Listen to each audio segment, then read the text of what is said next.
Two would be to, motion to approve the agreement for professional services between the County of Lake and NOMEC Duhan, as amended, and authorize the Health Services Director to sign. So moved. Second. I have a motion and a second. All in favor? Aye. Aye. Opposed? Hearing none, that carries 5-0, and that concludes that item. Thank you, Board. Yeah, thank you. And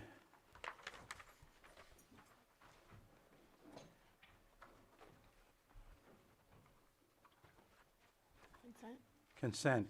We're going to move on to the, Do we have our pet?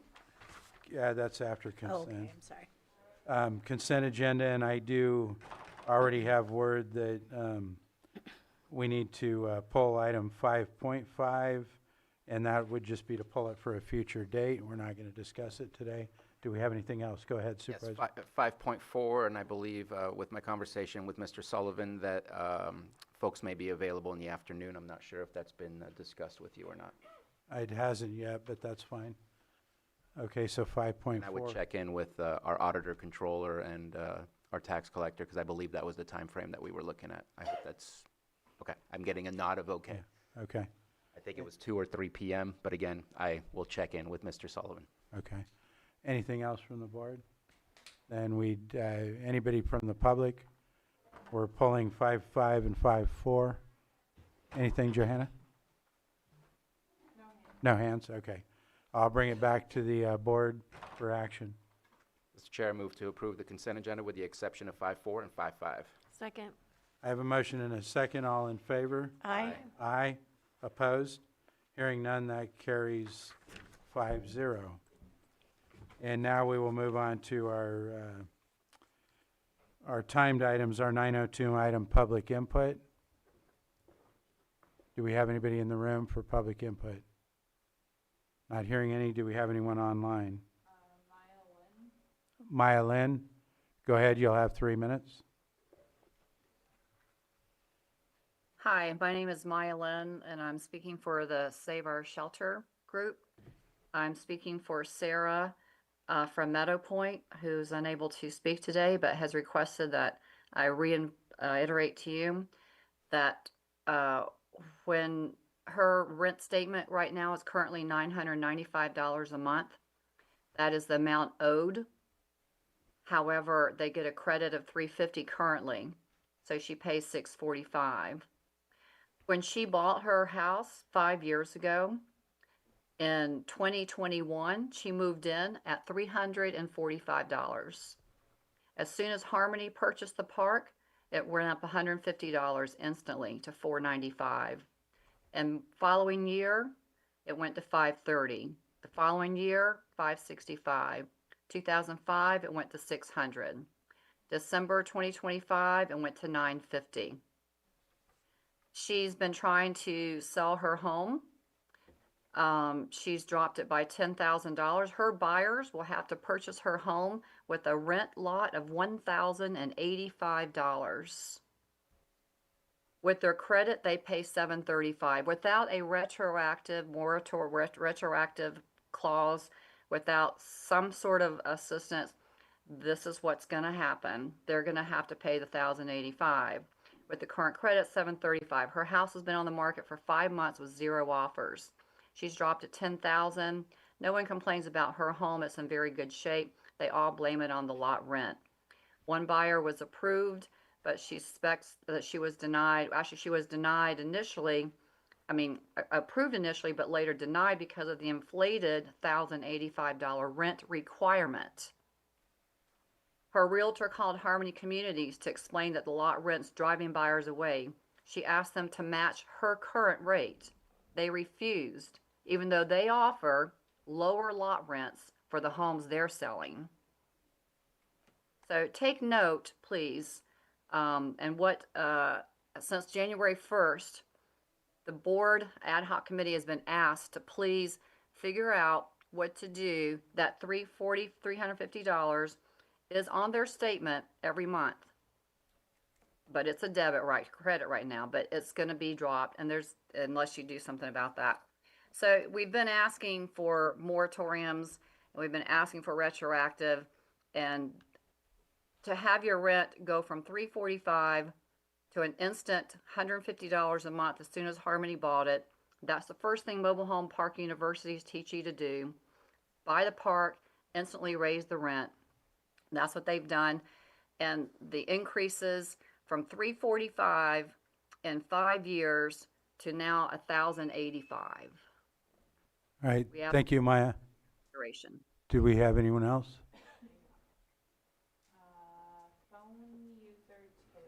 Phone user 2, go ahead and state your name. You'll have 3 minutes. Sky Lewa, Pillsbury Family Farms, and today I want to talk about something that should never be controversial: respect. The government has the authority to issue permits, enforce regulations, and even affect whether a family can make a living in this county.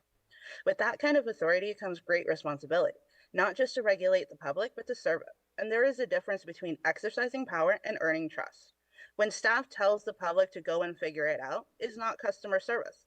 Pointing people towards violations before pointing them towards the solution is not leadership. Real public service means helping people understand the process, giving them the tools to succeed, and treating every person who walks through those doors with dignity. Today, as you evaluate the Community Development Department and its leadership, I ask that you look beyond the staff memos, spreadsheets, and statistics and take a hard look at the culture. Every department reflects the values of its leader, and when arrogance replaces humility, when transparency gives way to secrecy, when accountability is avoided, when consistency becomes the norm, and when poor communication is accepted, the public is treated as an obstacle instead of the reason why government exists. Those values spread throughout the department, and the culture of the department follows the leadership. Whatever is tolerated, rewarded, or modeled at the top becomes the standard throughout the organization. The public can feel the character of a department long before it can ever read an ordinance. They feel it in a phone call, they feel it in an email, and they feel it when they ask for help. So I ask you, what kind of a culture are you rewarding? One that builds trust, or one that creates distance between the government and the people it serves? Leadership is more than meeting deadlines. Leadership is moral courage. It's doing the right thing when it's inconvenient. It's admitting mistakes, and it's treating every resident, whether you agree with them or not, with the fairness and the consistency and the respect they deserve. A government that loses the trust of its people loses something far more valuable than the efficiency. It loses legitimacy in the eyes of the public. And we, the people of this county, do not expect perfection.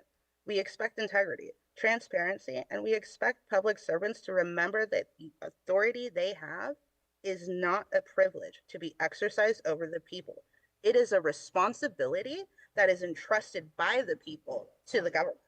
And so today I ask that you evaluate the leadership and the department, and you evaluate the values that are being modeled from the top. Policies can always be rewritten and amended. Budgets can always be adjusted, but the culture of the department starts at the top. And as a reminder to all of you, you need to leave this county better than you found it. Build a government that the people want to trust because of how it treats them, not because of what it tells them to. More than help. Thank you. Do we have anyone else? Sterling, go ahead, and we'll need timer reset too. Good morning. I am here because I have tried to reach out to a few supervisors. I do get calls back from some of you guys, and I do appreciate that a lot. But I am still here fighting for the bridge for Old Long Valley. I have left numerous messages with the director, Lars. I have not gotten nothing back in the last 2-3 weeks. I don't know how much more that Spring Valley can emphasize about the safety of our community. We are in the middle of wildfire season. We have a dam that has been compromised not once, but twice, and you guys can look it up through Yellow County, or I can email you guys the information about the Indian Valley Reservoir Dam that delammed this last winter, and they could not use the spillway. Otherwise, it would be like Orville. And then in the end, even in the general plan that is set right now, that's not even the new one that's not done yet, it states that Spring Valley, it has a safety concern because of that dam. So here we are, 10, 15 years later, still fighting for a bridge, for the safety of our community, the safety of people's lives. We don't want to burn like Paradise. We don't want to be swept away like North Carolina. So please, supervisors, I have came here, I speak for my community backs me, my community appreciates what I do speaking for them. They just want to feel the same from the supervisors. If we can please get a meeting or have Lars Ewan start looking for grant funding, as what I told you before, I've done a Public Records Act with Public Works. They have never even looked for a grant to even start this bridge. That shows this community that the county has put us on the back burner. Our safety, our lives have been put on the back burner because somebody doesn't want to look for grant funding for this bridge. So please, supervisors, as you're passing budgets, you're approving people to have these raises, you're hiring these people. Let's hire these people and make sure that they do the job and that they are making the money that they deserve, but also protecting and serving the community as what they were hired for. Thank you. Thank you. Do we have anyone else? Okay, I'm going to close public comment. Thank you, and move on to our 903 Pet of the Week.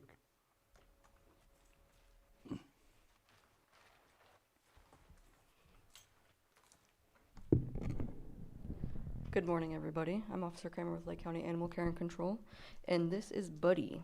He's about 4 years old. He loves toys. He's very energetic, so he probably would prefer a larger yard. He's good with other dogs. He did grow up with another dog. He is a lab mix. He's around 60 pounds, and yeah, he's looking for his forever home. He's vaccinated, microchipped, and neutered already, so he's ready to go as soon as somebody would like to welcome him into your home. We are located at 4949 Hellbush, and our phone number is 707-263. He really wants to come up to the Board of Supervisors. Do you guys want to see him? Spend the day. Sure, you can walk him by.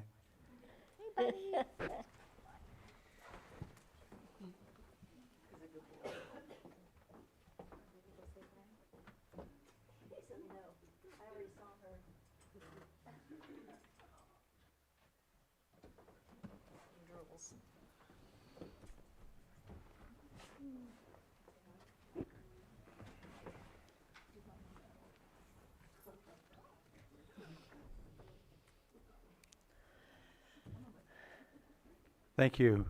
Anybody have a comment on Pet of the Week? Well, we appreciate you bringing him in, and Sweet. hopefully he finds a home. Thank you, guys. Yes. Now we're going to move on to our 6.3910 item, presentation of a proclamation designating the month of August 2026 as Child Support Awareness Month. And we have our Child Support Staff Director, Supervisor Sabatier, will handle the proclamation.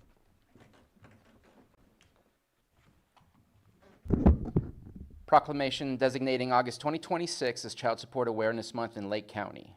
Whereas Child Support Awareness Month is proudly observed each August in California and across the nation, recognizing the essential role child support plays in strengthening families, enhancing children's well-being, and promoting services and policies that help parents provide consistent and meaningful support.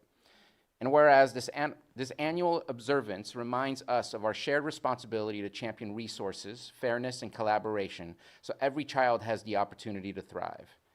And whereas the Lake County Child Support Services has recently made extraordinary progress, advancing more in the past 5 years than in the previous 5 decades, and these improvements have created a system that is more equitable, more modern, and more responsive to the needs of families. And whereas the Lake County's Child Support Services team is committed to continuing reforms supporting policies that promote fairness, expand access, and reinforce family stability, and the program continues to offer free assistance to parents who pay child support and ensure services remain low cost or cost-free for those who depend on them, helping families build long-term security and success. And whereas the dedicated professionals in child support services are committed to supporting families and honoring the diverse circumstances each one faces, while recognizing every situation is unique and deserving of thoughtful consideration, and their work centers on fostering steady, dependable support and strengthening stability for both parents and children. And whereas across California, the focus remains on directing payments straight to families, removing unnecessary barriers, and reducing the stress, delays, and costs associated with private agencies or legal proceedings.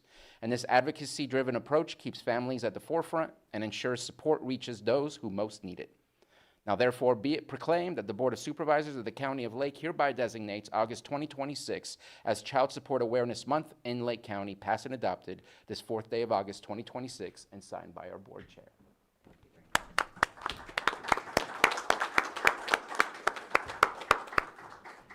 Thank you, Chair and members of the Board of Supervisors, for recognizing August 26th as Child Support Awareness Month here in Lake County. We appreciate your acknowledgement of the progress we've made and our continued commitment to supporting families in our community. Child Support Services plays an essential role in supporting stability for both parents and children, and this proclamation reinforces the importance of ensuring every family has access to fair, responsive, and meaningful support. And at this time, I'm going to ask my Deputy Director, Tracy Garcia. She will share an overview of the services we provide, how we support families, and how community members can apply for assistance. Thank you for your time.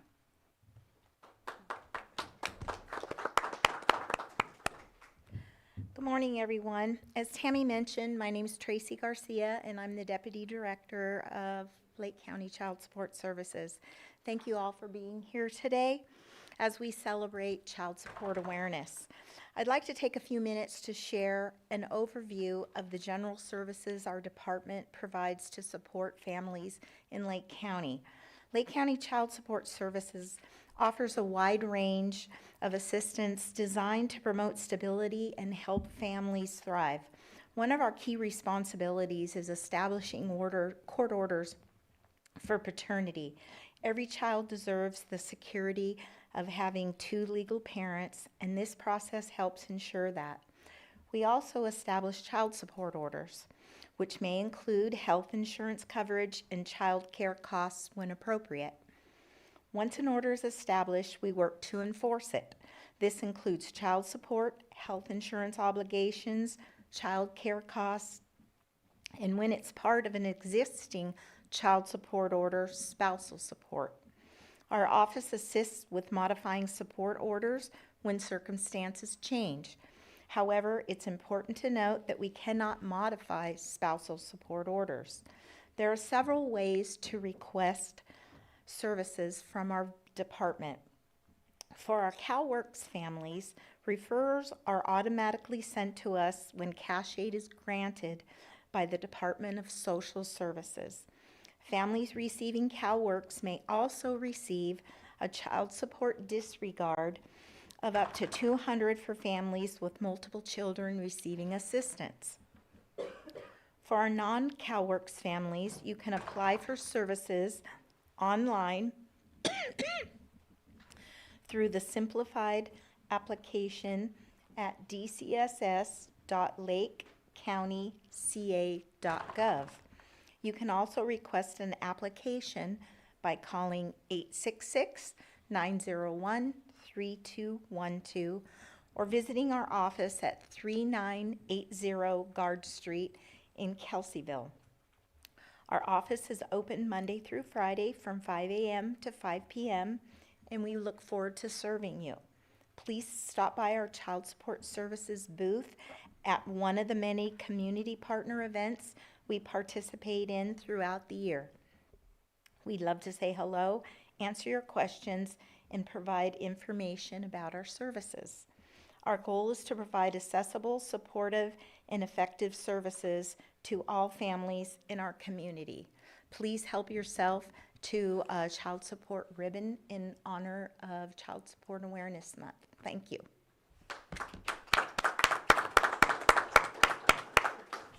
Thank you. Any comments from board members? Well, we appreciate you coming in today, and thank you for the work that you're doing. Did we need to do a picture? Do we have any members of the public that wish to comment? And I guess we'll get a picture. I just want to say, I was talking about the 5 a.m. to 5 p.m. It's 8 a.m. to 5 p.m. We just want to clarify that. Go ahead, and then I'll get it. I'm a little slower.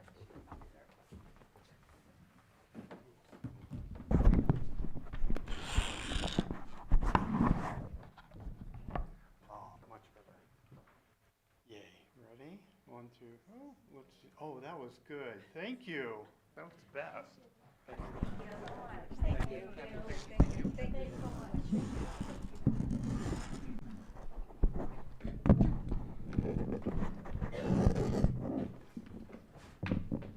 I'm sorry.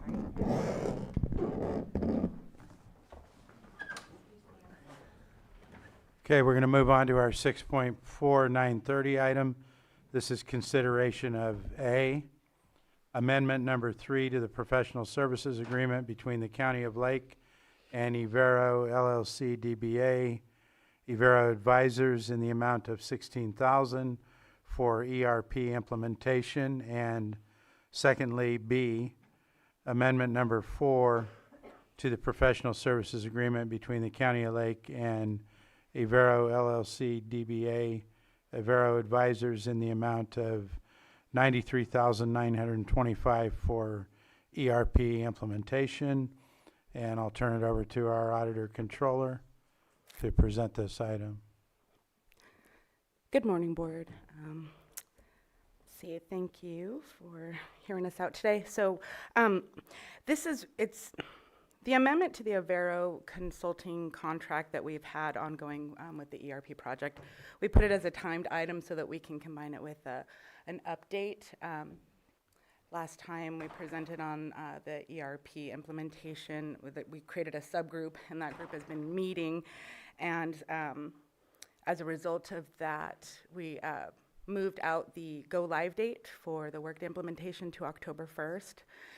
And so this, the Evero amendment is in alignment with that. We also wanted to revisit the training that we had talked about last time we were here, because we are preparing to do some training in addition to the other work. And so I didn't know if we were going to confirm that today, if that was something that we could do, or if that would just happen in the subgroup. So I'll start there. I'm not sure if there's some questions that can help. Do board members have any questions right now? Go ahead. We should be expecting a amendment after the go live, because I believe the contract was always to have support after go live. And since the amount that you are suggesting is for this extension to October, there should be a other amendment coming in for the cost of that support post go live? Or is that a different contract that we should be expecting? This should bring us through the end of November. I thought it might hit into December. And so it's technically supposed to carry us through the 3 months post go live support. So if we need more than that, we would be coming back. But ideally, this will carry us through the end. And I don't know if it's appropriate as far as the time, but I know that we were looking to help you to make sure that everybody took part in the training, everybody took part in these mandatory things. I still think we stand committed to saying everybody is mandated to be a part of these things, so that it's not you trying to round up everybody, it's us giving you that support and telling everybody, all the directors of the departments, make sure staff gets to those trainings, because you're gonna be behind when it goes live and you're not gonna be ready for it. We want to make sure everybody's as prepared. So I just want to reiterate that part. Thank you. Yeah, and as at our last workshop, we polled the group, and we got August 19th, 21st, and 28th were the popular dates that everybody wanted. So we're going to go ahead and hold the trainings on those dates. I'll send out the communication now that we're all confirmed, and we'll get going on that.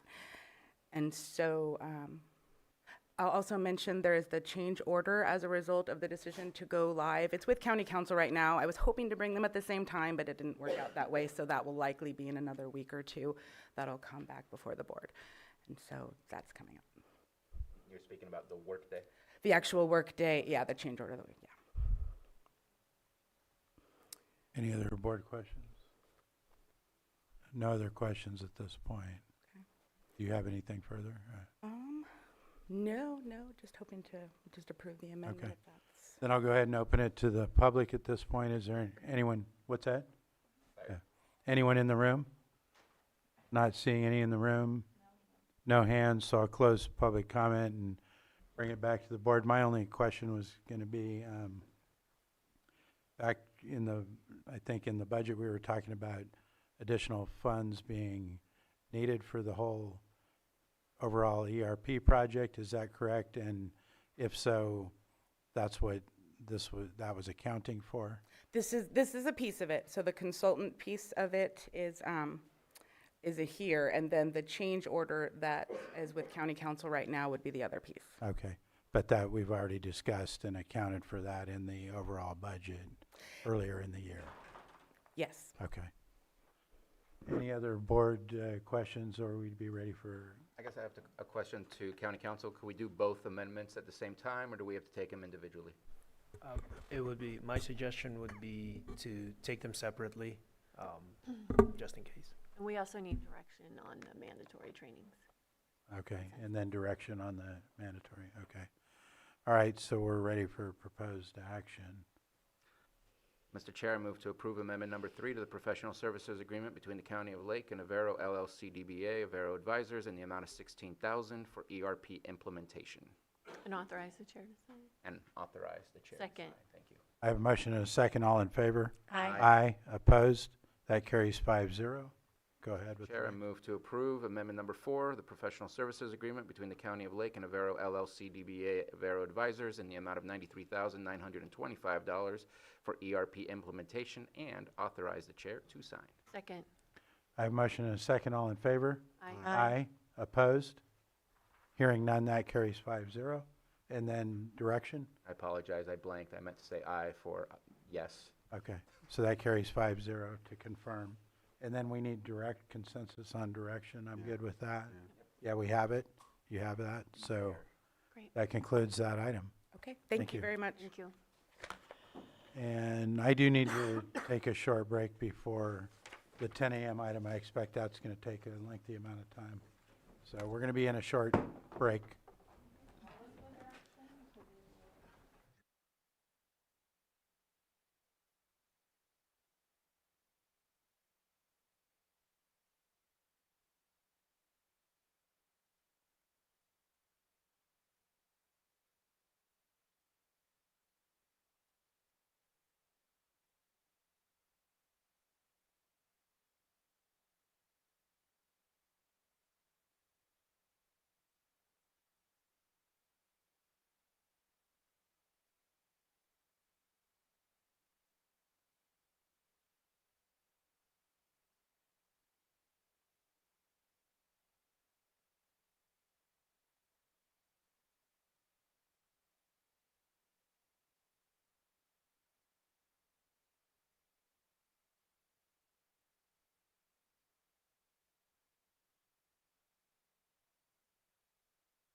Call our meeting back to order, and we're going to handle our 6.5 10 a.m. item, which is a public hearing consideration of appeal, PL 26-357, of the Planning Commission's denial of major use permit PL 26115 UP and 21-17, and mitigated negative declaration PL 26-115 IS 2118 for Siegler Springs North, Forest Illy, located at 11615 and 11625 Siegler Springs North in Kelseyville, with APN numbers 115007-03 and 115007-06. And we need to swear in any witnesses from both sides. So if you're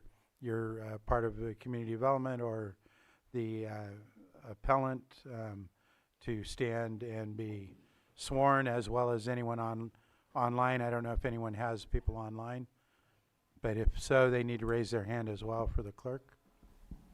Okay, I don't, oh, Jason Flanders on Zoom. All right, everyone else with your right hand raised, do you solemnly swear that the testimony you're about to give will be the truth, the whole truth, and nothing but the truth? Thank you. And then, go ahead. I don't mean to hear a discussion that's happening, but I do want some clarification as well. Can County Council give us the difference between witness testimony and public comment? Because it used to be that everybody would get up and raise their hand and say their oath, and now we're splitting that up, and I'm slightly confused. I just want to make sure that we recognize the weight of statements made by those who swore under oath and are going to do testimony versus those who provide general public comment. Go ahead. Thank you, Mr. Chair. So just generally speaking, they both function in the same way, but public comment is under the is conducted pursuant to the provisions of the Brown Act, by which it states, paraphrasing here, that under the Brown Act, every item, almost every item before your board would need to have public comment. With this being a public hearing, this is in addition to the Brown Act, a separate set of procedures by which, with this being a public hearing, land use appeal, we're working under the zoning ordinance of the County of Lake, and it provides that witnesses must be sworn in. So as a matter of evidence, your board must take into consideration and give its proper weight to any witness testimony that's presented to your board under this appeal. And that is somewhat different from the purposes of for public comment, which is required under the Brown Act, by which your board may take into consideration any public comment that's being provided by members of the public. However, they're not sworn. However, they have not been sworn in as witnesses. That would be the difference. It's a little different, but it's really working under its separate set of procedures. Okay. Additional question? Or? I don't know that. I mean, if we get public comments about the process, about the behavior of community development, the behavior of the applicants, that's a testimony of sorts, a witness testimony of what they've experienced with them. We're not supposed to, like, that feels like a testifying rather than just a public comment. I don't like the project, I like the project. It just makes it difficult for me if not everybody is deemed the same for being under oath, providing appropriate testimony, which it could include their own public comment. I will do my best, but I think that still leaves me slightly confused as to how to handle those who are sworn in versus not sworn in and the weight of their comments. So, yeah, well, the way I've been understanding it and handling it, as County Council stated, was that if they were part of the testimony of either side, that they'd be sworn in, and the other folks would be, yes, they have an interest in it, but not necessarily witnesses in the sense that they were part of the procedure. So with that, I will clarify for folks in the room, I know we have people here that do want to provide public comment, but just to confirm, for my knowledge, you folks are concerned residents or citizens that want to provide comment as part of this presentation, but no one else sitting in the audience is part of either side's team. Is that correct? Do I have anybody else in here that's part of the appellant or the applicant's case? No? Okay. Thank you. Yeah, so hang on a second. What I'm stating is that I'm swearing in county staff and the applicants, people that are going to provide testimony. What I was trying to clarify is that the folks in the room are not part of either side. You're residents or concerned citizens that are going to want to provide public comment today as part of this item, which the board will consider before we make a final decision. You have a question, quickly come to the mic, please.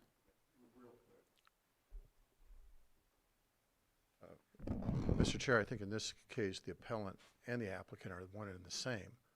So it's the applicant that's appealing. So to say you're on one side or the other, if you're a concerned citizen, I think what you're describing doesn't necessarily apply to what's actually happening right now. Yeah, what I'm trying to say is that I wasn't going to swear in folks that weren't part of that applicant or appellant, however we're describing it. So, all right, with that, so we're sworn in, and we will go ahead and start with Community Development to present this. Thank you. Mireya Turner, Community Development Director. I will turn the microphone over to Associate Planner Trish Turner for our presentation. Thank you. Good morning, Chair. Good morning, Supervisors. My name is Trish Turner. I'm an Associate Planner with the Community Development Department. For the Board's consideration of PL 26-357, Appeal of Major Use Permit PL 26-115, Siegler Springs North. The appellant, excuse me, and the project consultant are present in the chambers, and the appellant has prepared a brief presentation following staff's presentation, should the Board so be inclined. The basis for the appeal. On October 26, 2023, PC hearing, Commission raised 3 concerns requiring tree mitigation plan, grading plans, and conducting tribal cultural resources consultations. The hearing was then reheard June 11th, 2026 at the PC. All 3 prior concerns were addressed. The hearing resulted in a tie vote, triggering an automatic appeal. The permit request. The project proposes major use permit for 3 acres of outdoor commercial cannabis canopy and 1 Type 13 distribution self-transport only license. Parcel sizes combined are approximately 84.55 acres. In 2024, the applicant did change and the scope of the project was reduced from 4 acres to 3 acres. The conditions of approval have been amended to add 2 additional conditions regarding the use of North Siegler Springs Road and regarding the no development zone on the project parcel. The site is located approximately 4.35 miles southwest of the Lower Lake Community Growth Boundary and is within the Cobb Mountain Planning Area in Supervisor District 5. The base zoning for this is Timberland Preserve District with the general plan designation being resource conservation. The surrounding land uses include rural residential dwellings, agricultural uses, and cannabis uses. The site description. The project properties are located in a rural area surrounded by hilly topography with oak woodland and brush vegetation. The cultivation areas are in a relatively flat portion of the site. And due to the rural nature of the site and because it is visually protected by the natural topography and surrounding vegetation, the cultivation activities would not be seen from any public roads. The closest off-site residence meets the setback requirements. The existing uses is 1 permitted groundwater irrigation well, 1 locking access gate, and interior roadway improvements.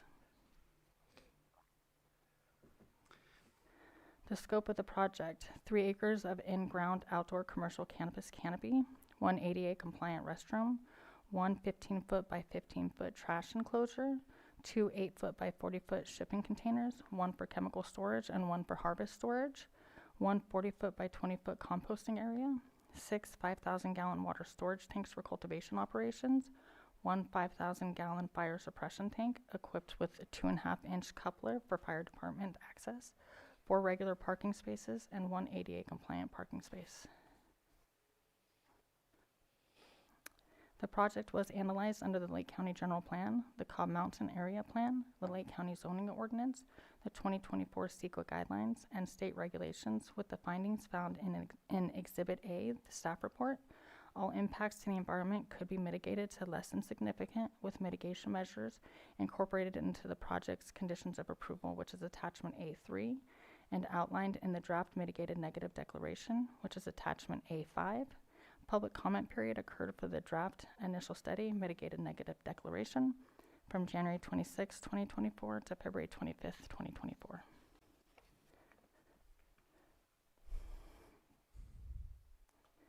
AB 52 tribal notification was sent to the tribes having Aboriginal territory in and around Lake County. After the Planning Commission hearing held on October 26, 2023, there were some concerns voiced regarding tribal artifacts. A second AB 52 notice was sent out on January 26, 2024, to allow local tribes the opportunity to provide feedback. Of the notified tribes, Middletown Rancheria responded in February of 2024. The Tribal Historic Preservation Officer conducted a site visit. At that time, there was evidence of tribal cultural resources within the vicinity. To ensure the protection of these resources, mitigation measures for tribal cultural resources have been incorporated into the initial study, attachment A5, and the conditions of approval, attachment A3. Points of interest, water usage. The applicant submitted a hydrology report and a drought management plan, attachment A6, to Exhibit A staff reports. Cultivation will be supported by 1 on-site permitted irrigation well. Based on the analysis, there is an annual total water usage of 4.9 acre-feet per year. The hydrogeologist determined the annual recharge rate is 26.3 acre-feet a year.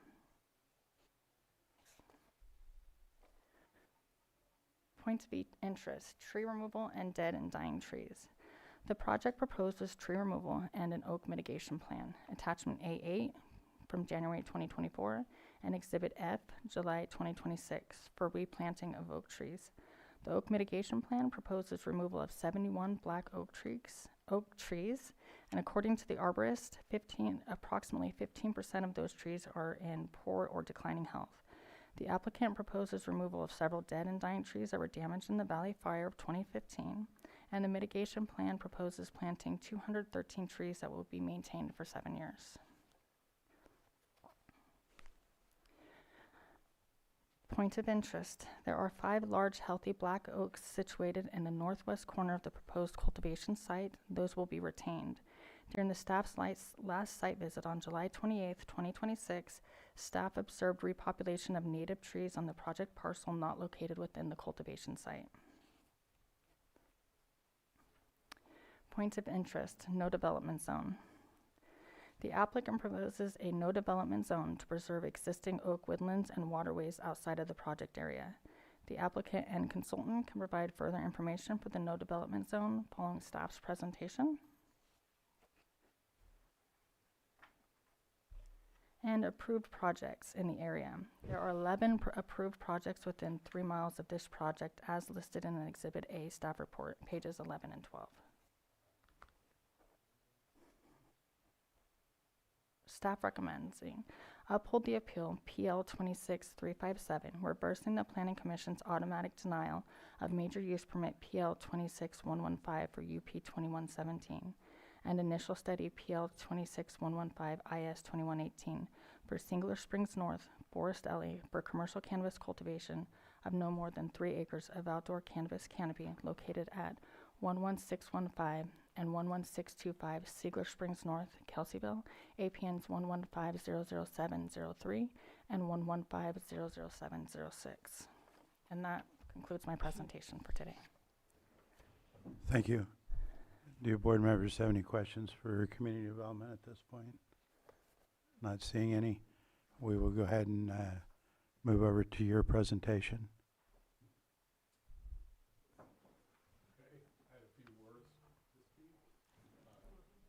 Yeah, is that mic on? Oh, there we go. Good morning, Chair and members of the board. My name is Forrest Alley. Growing up on 20 acres in the wilderness of southern Humboldt and being named Forrest gave me a lifelong appreciation of trees, agriculture, and responsible stewardship of the land. Protecting the natural environment while supporting local agriculture has always been important to me. Since 2022, we have worked diligently to obtain this approved use permit. Throughout this process, we have invested significant time, resources, and money to ensure the project complies with Article 27 of the Lake County Cannabis Ordinance.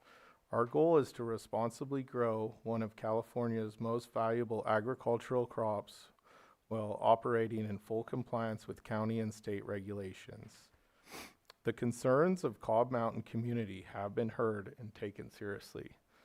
To be a good neighbor and minimize potential impacts, we voluntarily made several significant changes, reducing the cultivation canopy from 4 to 3 acres, increased on-site water storage to 30,000 gallons, completed a 6-hour well production test, created a 20-acre non-development buffer zone at the headwaters of Siegler Canyon Creek drainage to help protect sensitive natural resources, modified our traffic plans so commercial vehicles travel to the west, reducing impacts to nearby residents and religious retreat center. We have met with representatives of the religious center on 3 separate occasions. Those meetings were held in good faith with a goal of listening, finding common ground, and addressing their concerns. We remain committed to being a respectful neighbor and maintaining open communication. I personally have been cultivating since 2017. Over the past decade, I've watched this industry evolve dramatically. By 2023, it became clear that the long-term success required farming at sustainable scale, using native soil, improving soil health, reducing overhead, and operating efficiently. This project represents that sustainable future. If granted this use permit, I will continue to be a responsible steward of the land and be a good neighbor. This project will generate revenue for Lake County, support local agriculture, and contribute to the county's economy. I want to see Lake County agriculture thrive, and I respectfully ask for your support. Thank you for your time and consideration. Thank you. Anything further from your? Go ahead.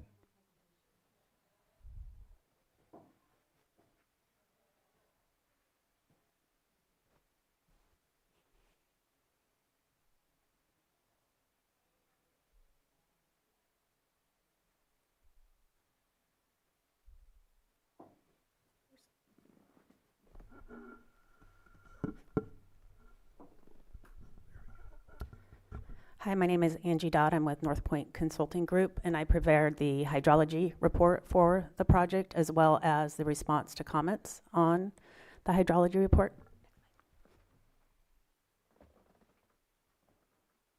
So as Forrest mentioned, there's been many concessions that have been made on this project to help appease the concerns of the public.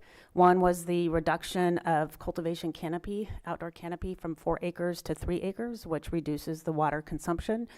And the water consumption you see here is based on that 3 acres, assuming a 150-day cultivation period without accounting for the different the different states of the plant. So it's a conservative estimate on the high side, and it also doesn't take into account the proposed regenerative practices, that was hard to say, which will reduce over time the water demand as well.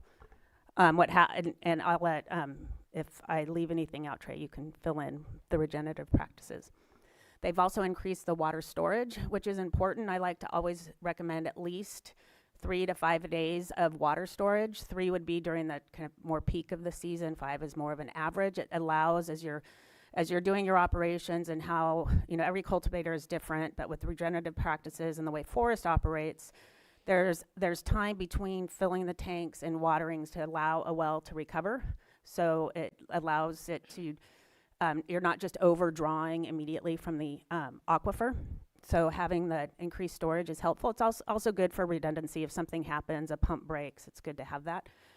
The growing medium, they've changed from imported soil and above ground planters to in-ground native soil using regenerative agricultural practices. And then what's another concession that is made that I think is important is the reduction in canopy during a drought.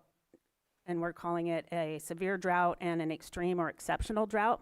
So there are tools in California. Next slide, please. Sorry, I have to look here so I can actually read or see what I'm doing. California has tools that we monitor water conditions and whether we're in a drought and a severe drought. So the proposal here is to monitor this before a cultivation season starts. So if we're in a severe drought, reduce the cultivation from 3 acres to 2.5 acres. And then in an extreme drought, reduce the cultivation from 3 acres to 2 acres. And that will be known before cultivation starts, and will be shown when an application for the cultivation for that year, you have to do a cultivation reduction if you're reducing your cultivation. So there's some accountability and paperwork that has to be filed. Next slide. Wait, same slide, yay. So there were lots of comments on this project. There was one report in the region by another highly qualified and reputable firm that had very similar conclusions to mine. I've read that for a much larger project. We're in a unique area, so you have volcanic aquifers. There were comments about the type of aquifer that it's in, but it was in general not specific to the region. The hydrology report gives lots of explanation of what this aquifer looks like and how it's, you know, developed over time. And there are a lot of pockets in this aquifer that allow for quite a high production of water. We see that in the average well yields around the area. We see that, I saw that in the adjacent report that was done as well. I'll try and slow down, sorry. Next slide, please. And just another cross-section view of what this aquifer looked like. Because, you know, you have materials that vary because of the lava class, you get lots of water-bearing zones. And we see that in the wells that have been drilled in these volcanics, and also the local faults that you see kind of striking through the area, other ways of water getting into the aquifer and filling it up. Next slide, please.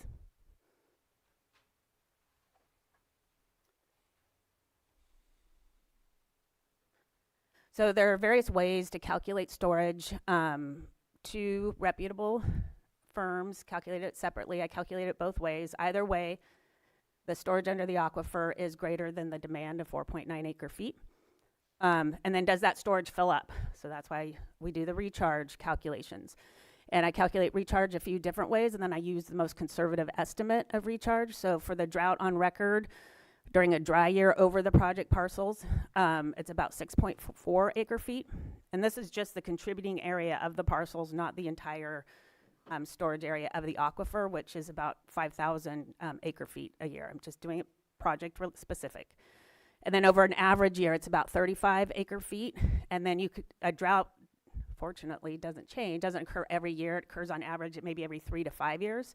So if you take that 35 and that 6.4 and you do a weighted average over those 5 years, you still get much more than 4.9 acre feet of recharge, and it fills up that storage, which is sufficient under the parcel. And then I wanted to just talk about the well test that was done. So Lake County requires a 4-hour well test. We talk about different kinds of well tests and what's sufficient to determine long-term sustainable yield in an aquifer. I think monitoring is the only way you can determine what that is over time as you use your water. But for the 6-hour drawdown test at 25 gallons a minute, which would be the maximum pump rate, that could happen on the solar well that's proposed at full sun. So it's unlikely it will be pumped at that amount. But at 6 hours, it drew down 5 feet very quickly. It stayed at that level the entire duration of the test, and then at cessation, it recovered within a minute. So showing that under that, it's a short duration test, so I recommend monitoring, but it shows that there is sufficient evidence of sufficient water available for this activity. And then, next slide, please. Here on it.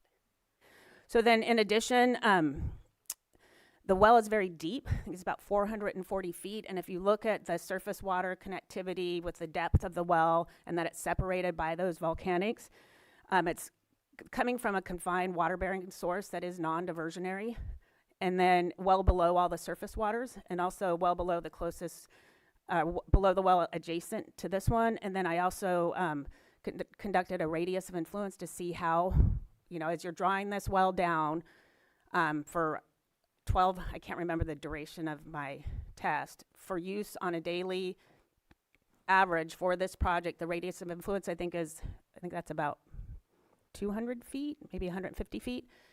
And there's no wells within that radius of influence. There was mention of a spring. You see this old spring on the USGS maps. I have it called out on that map. The biologists couldn't find it.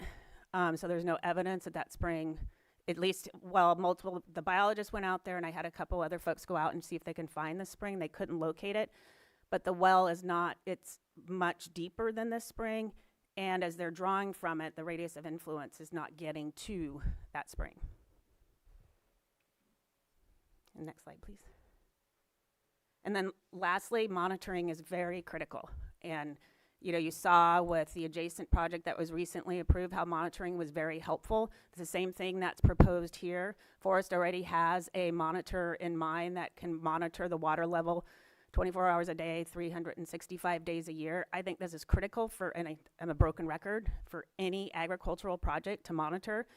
You monitor during your cultivation. That's a requirement of Article 27, to understand how your well is responding, so you're not pumping too high, because in the short term you can pump really high and your well goes dry because the transmissivity can't keep up with it, so you have a lower pump rate because it fills up slower. Monitoring lets you know that sweet spot for your well.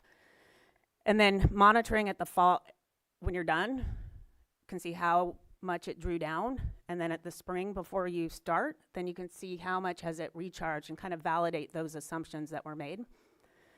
And then lastly, you have to report those findings. And so reporting those findings, it's in the conditions of approval, it's in my recommendation that I use to make my conclusions. You have to report those findings to the county, and any modifications you're making to your plan because maybe your well isn't performing like you thought it was going to perform. And that could be various reasons: construction, something can fail. There's reasons that can happen other than not having water. And then next slide.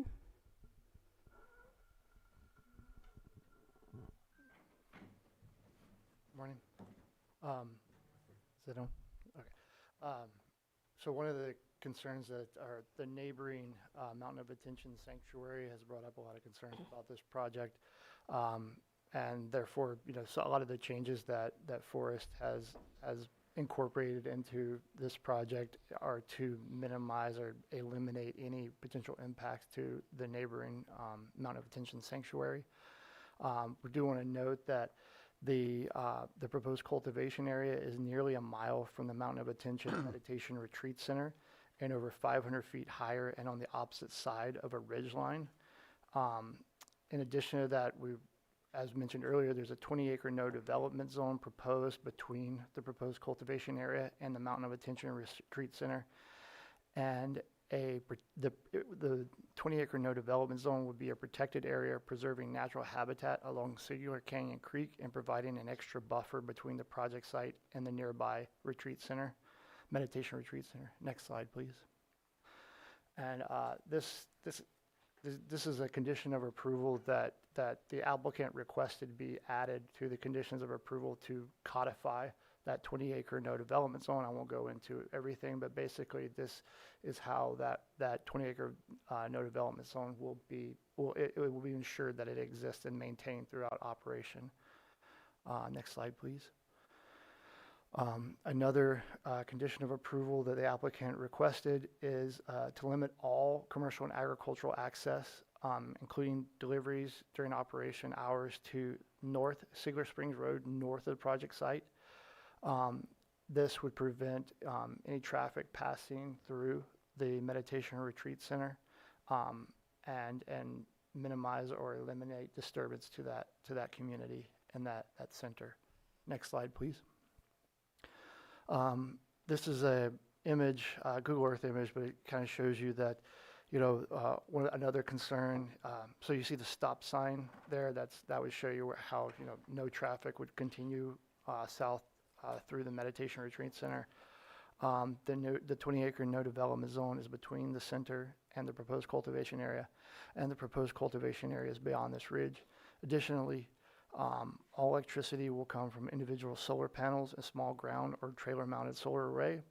The proposed project outdoor cultivation only, and therefore only lights outside would be motion activated security lights. Once again, all of those lights will be on the opposite side of a ridge from the nearby retreat center. Next slide, please. Why you should support this project? This is, as mentioned, is like an over 80 acre property. It's overgrown with vegetation. There's dead wood everywhere. There's dying and sick trees on large portions of it. This property has largely been abandoned for decades. Approving this project will allow Forest to get in there and clean up a lot of the dead and dying material on the ground, do some vegetation management, remove ladder fuels. One of the things he desperately wants to do is get some goats in there to kind of mow down some of the vegetation, because it is a fire.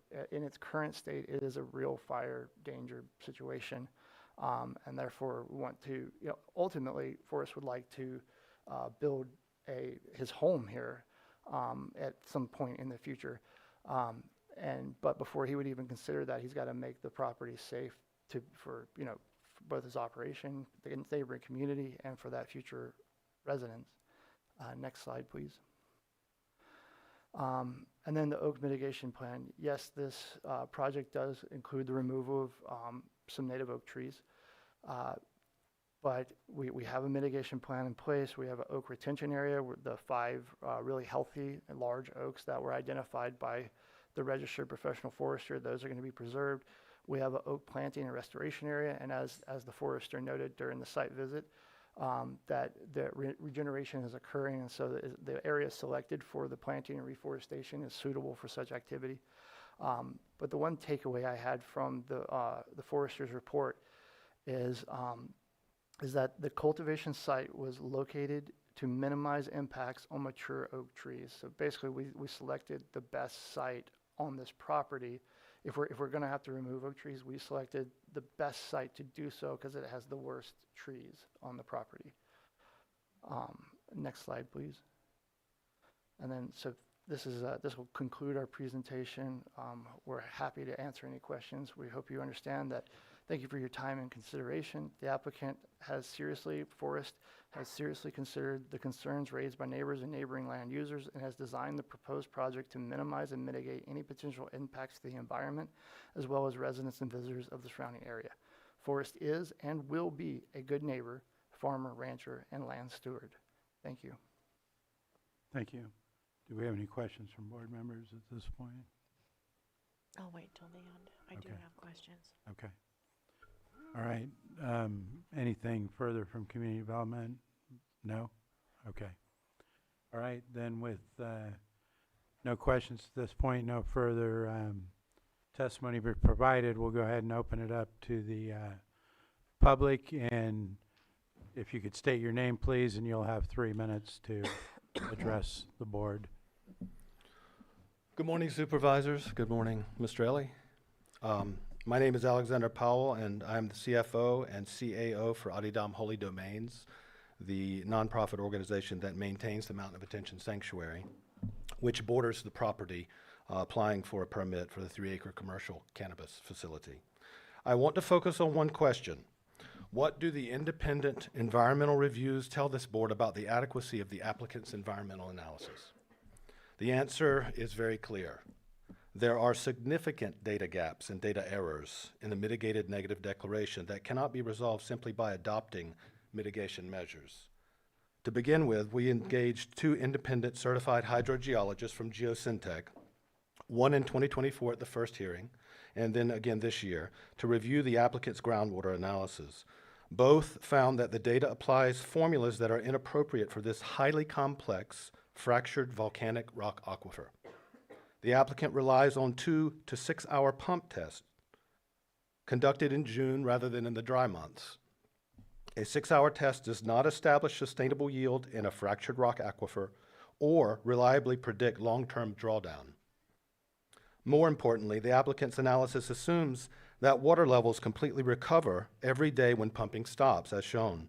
That is particularly concerning because the Department of Water Resources documents that fractured volcanic rock wells can experience substantial declines in production over time, up to 80%.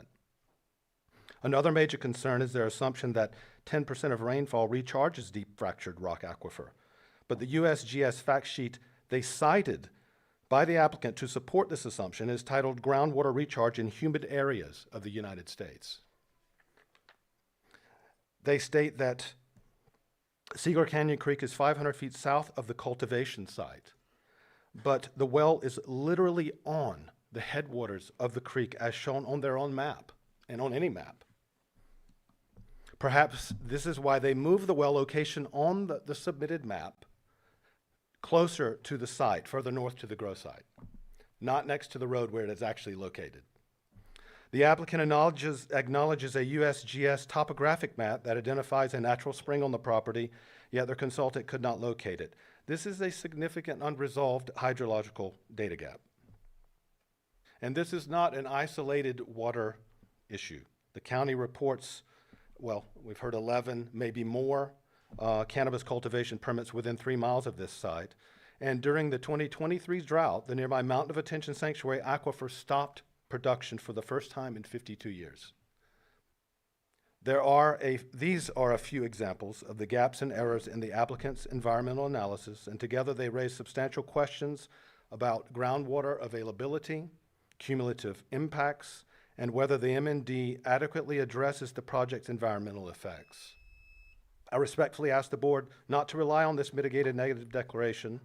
These unresolved technical issues warrant a full environmental impact report before the project can be responsibly considered. Thank you. Thank you.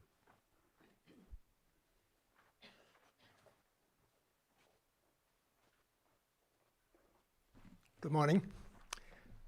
My name is Timothy Toy. I'm a real estate broker. I've been selling real estate in Lake County for 32 years, and Adidam Holy Domains has asked me to speak to you all on the matter of the easement access to the project site. The application simply states a project property is accessed via private gravel and native oil serviced access road off of Segler Springs North Road. So that access goes through a property that is owned by Holy Domains. Holy Domains has not given a easement to either the applicant, the property owners, and there's a lock gate. So there is no valid legal access to a public road that this property has. So that statement in the applicant's and the application is untrue. Article 27 of the zoning ordinance of Lake County says in a commercial cannabis grow, page 74P1, access standards, any site where a cannabis-related activity is permitted shall have access to a public road or recorded easement that allows for and is not limited to delivery trucks, emergency vehicles, sheriff and other law enforcement officers, and government employees who are responsible for inspections or enforcement actions. This project doesn't have that. You have to follow your own regulations. Now, everybody knows this. The planning department knows this. The applicant knows this. The owners of the property knows this. The commission knew this. Yet here we are. It doesn't matter whether you owned a property or you want to own a property or you should own a property. If you do not own a property, you do not have a legal right to give an easement to another property. That's the law. This is America. We respect private property rights. I don't think there's any way the board can possibly approve this permit application without violation of its own zoning ordinance, as I just read. Thank you. Thank you. Chair Rasmussen? Yes. If we could just direct the board's attention to Exhibit A7, which is the recorded grant of easement for this access. What was the exhibit number again? Exhibit A7. Go ahead, sir. Good morning, Chair and members of the board. My name is Elliot Hurwitz, a resident of the Cobb area, and I live about 1.5 miles from the project. I'm the chair of the Cobb Area Council Forest Stewardship Committee and executive director of the Cedar Springs Community Development Association, where we're developing a new Cobb Area Community Wildfire Protection Plan and producing the Cobb Mountain Watershed Education and Restoration Program. I'm speaking today in my personal capacity, drawing on a 35-year career in environmental policy, and I urge you to uphold the Planning Commission's denial of the project. There's 2 areas I want to emphasize. The first, turns out Mr. Powell really went into more technical detail than even I was going to go into. I only want to point out that there are, even though the applicant's looking to discount it, there are the independent technical review by 2 prominent certified hydrogeologists credibly contests these findings. And this is critical. I think that, yeah, it may come down to a fairly scientific argument about it, but you really need to look at it in detail. 6-hour pump test is really not sufficient to measure the long-term drawdown, and particularly looking at multi-year pumping is the resilience of the aquifer is not assured under a multi-year, and just saying, okay, we'll monitor it, you know, that's the kind of testing and that needs to be done before this application is granted. You can't say, okay, well, yeah, maybe it'll peter out over the years, but we're monitoring it. No, we need to know that beforehand. The second area I want to address is that the project is in conflict with local zoning and state forestry mandates. Projects sit entirely within protected TPZ, timber preserve zones. Yet the applicant plans to cut over 3 acres of mature timberland, including the destruction of 71 black oaks, not just dead and dying trees, including over a dozen mature 65 to 80-year-old trees, even under their amended proposal. The California Public Resources Code, Section 4621, requires timberland owners to file a conversion application with CAL FIRE if they plan to use that land in a TPZ for something other than growing timber. The applicant entirely omitted this mandatory state-level review from the initial study. I suggest the board cannot legally declare the impact mitigated. Hydrology report is fatally flawed. State mandated timber conversion has been bypassed. I urge you to uphold the challenge and reject the project. Thank you. Thank you.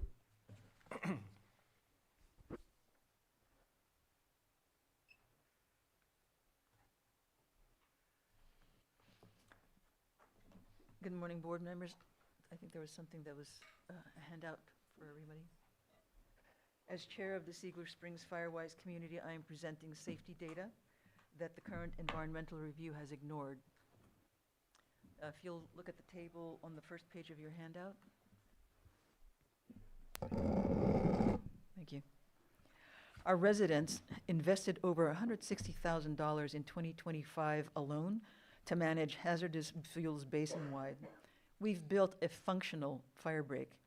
This project destroys that work by replacing our watershed buffer with 22 high-density hoop houses. The developer is adding mechanical and electrical ignition risks directly into our neighborhood. The project's traffic threatens evacuation in the region.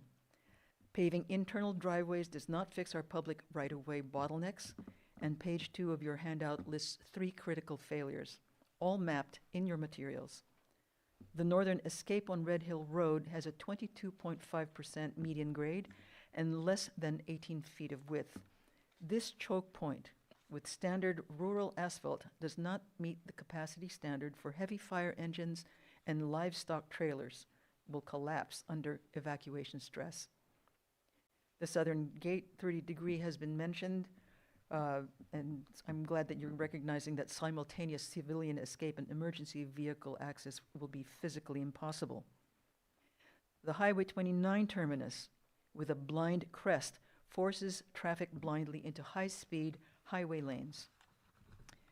CAL FIRE's own 2015 Valley Fire records document how narrow feeder roads and blind highway merges caused catastrophic gridlock on Highway 29 and throughout the region. Our technical exhibits prove that Siegler Springs project currently faces those identical structural vulnerabilities, creating the same high risk of failure if we are forced to evacuate. CEQA requires a stable project description. We cannot defer mitigation to future compromises. Furthermore, per the Bonta versus Lake County, you cannot legally approve a project in a very high fire hazard severity zone without a realistic, site-specific evacuation model. Safety must be proven objectively. We urge the board to protect our lives, uphold the Planning Commission's denial, and mandate a full environmental impact report. Thank you. Thank you.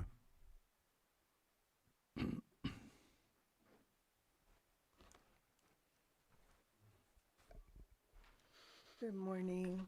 My name is Indigo Perry. I've been a resident of Lake County since '89, and I'm also the founder of a new emergency preparedness organization here in Lake County called Is Everybody Ready?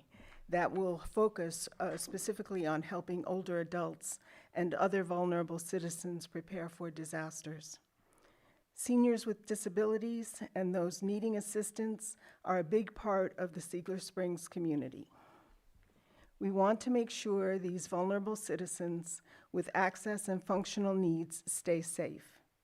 My concern is how the increased traffic from Siegler Springs LLC would affect emergency evacuations.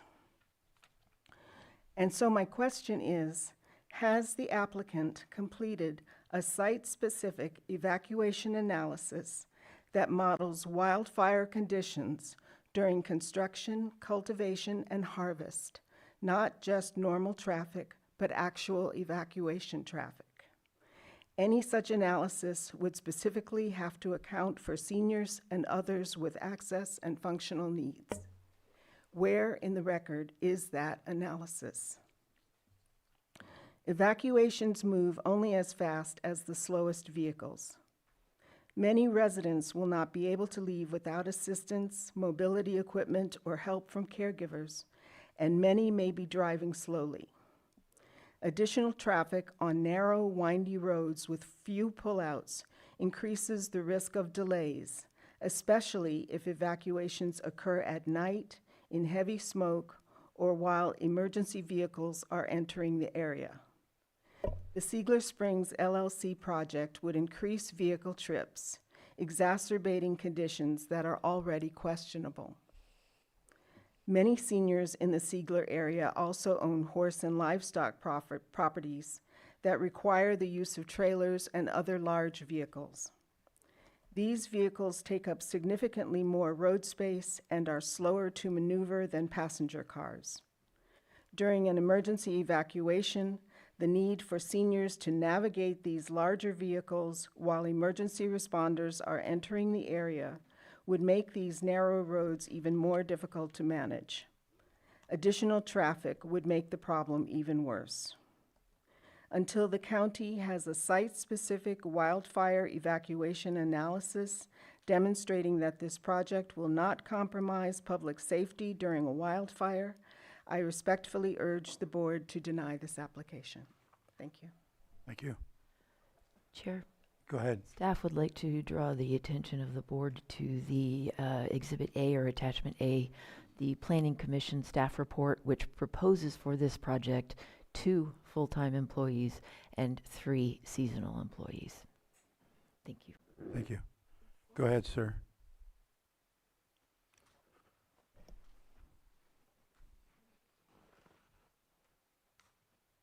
If you think I look bad, you should see the other guy. My name is Duncan Gamlin. Good morning, Chair and members of the board and Forrest. My name is Duncan Gamlin. I'm the fire marshal for the Mountain of Attention Sanctuary. I've been a real estate broker for 45 years. I was a commercial grower for 15 years. I'm absolutely, definitely not anti-cannabis. The first thing, which was not on my prepared document, was I wanted to address what Johanna, am I saying that right? Address the easement. That's not a valid easement. That easement was granted by somebody who didn't own the property. So it doesn't work, and that's the whole point. I live on the North Road. I've lived there for 2 years now. I've been driving Siegler Springs North Road and Diener Drive for 52 years. I have documented in my report, which shows up as attachment B in our attorney's letter, and on pages 6 through 10, I documented with photographic evidence the choke points on that road that would prohibit effective, efficient evacuation.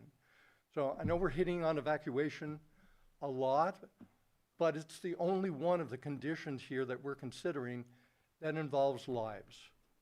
Lives will be lost if we don't get this right. So that's why it's come up 3 times.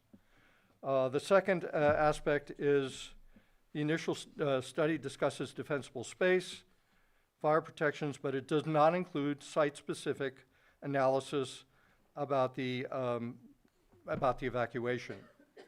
The other thing that I want to mention is that they have designated a 5,000-gallon reservoir for fire protection. It's completely inadequate. A Type 3 CAL FIRE engine can pump 500 gallons a minute. So 5,000 just doesn't do anything. The project also, my second point, the project also raises an unresolved land issue. I've got to hurry. The proposed cultivation intersects a mapped commercial cannabis exclusion area as applied by the county through the GIS mapping system during permit review. When any portion of a parcel intersects an exclusion area, the parcel is treated as being within the exclusion area.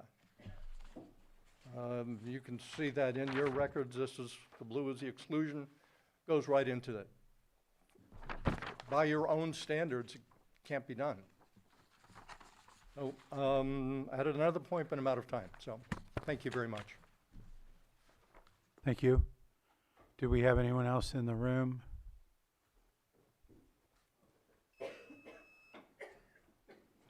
Good morning, board. Amanda Martin, private citizen and resident of Loch Lomond. I am opposed to this project because of the irreversible effects on trees and water. Now, I know each one of you deeply care about the environment, so I am just preaching to the choir, but I also know that at times your hands can be tied because our policies have not caught up with the climate crisis that we are in today. To say that removing 71 healthy established oak trees is mitigating by putting acorns into the ground at a 3-to-1 ratio is a joke. Let's call it what it is. It is a checkbox on a form that tries to clear the way to the road to profit. While reviewing this project at the Planning Commission, which they denied, Chair Zoller stated, quote, "I'm very concerned about the tree removal. 76 mature oak trees that are healthy, they just shouldn't be taken out," end quote. Now for water. This project will use 1,602,000 gallons of water per year. Just because we cannot identify them as the single culprit, because there are so many, does not mean that there is not a massive issue with our water table. For this project alone, there are reports from hydrologists that directly contradict each other. We have private citizens that are bending over backwards to try to understand these hydrology reports and try to articulate them to you in technical terms, but these are all things we can see with our own eyes. We know that wells are going dry. We know that creeks that used to run year-round are no longer running year-round or becoming puddles in the summer.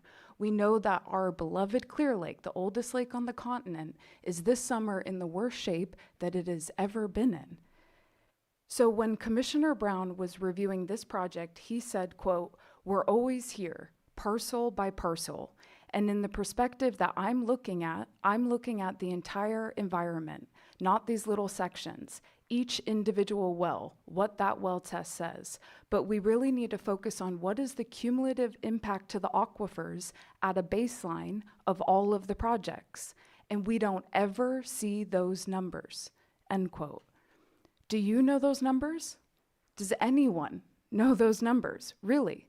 Are we going to keep allowing these individual projects to put their straws into what is ultimately our one bowl of our life-giving source, which is water, which is finite? At what point will we know that we have gone too far? When all of the wells dry up? It's like we are driving blindfolded and just expecting that it's going to work out. This isn't about not in my backyard. This isn't even about cannabis.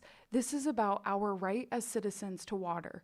It is about our right to advocate for all the beings' rights to water. And it is about our responsibility, our absolute responsibility to ensure that there is water for all of our future generations. Please don't approve this project when we are still driving blindfolded. Thank you. Thank you. Anyone else in the room?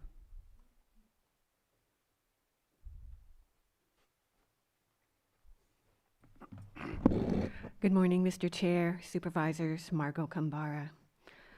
This project brings up several points that we've heard many times before. Maybe a few wrinkles. First off, as one of the previous speakers has already brought to your attention, there is a problem with the easement. While community development may say an exhibit will shed light on and make all clear, no, it doesn't. The easement issue is still cloudy.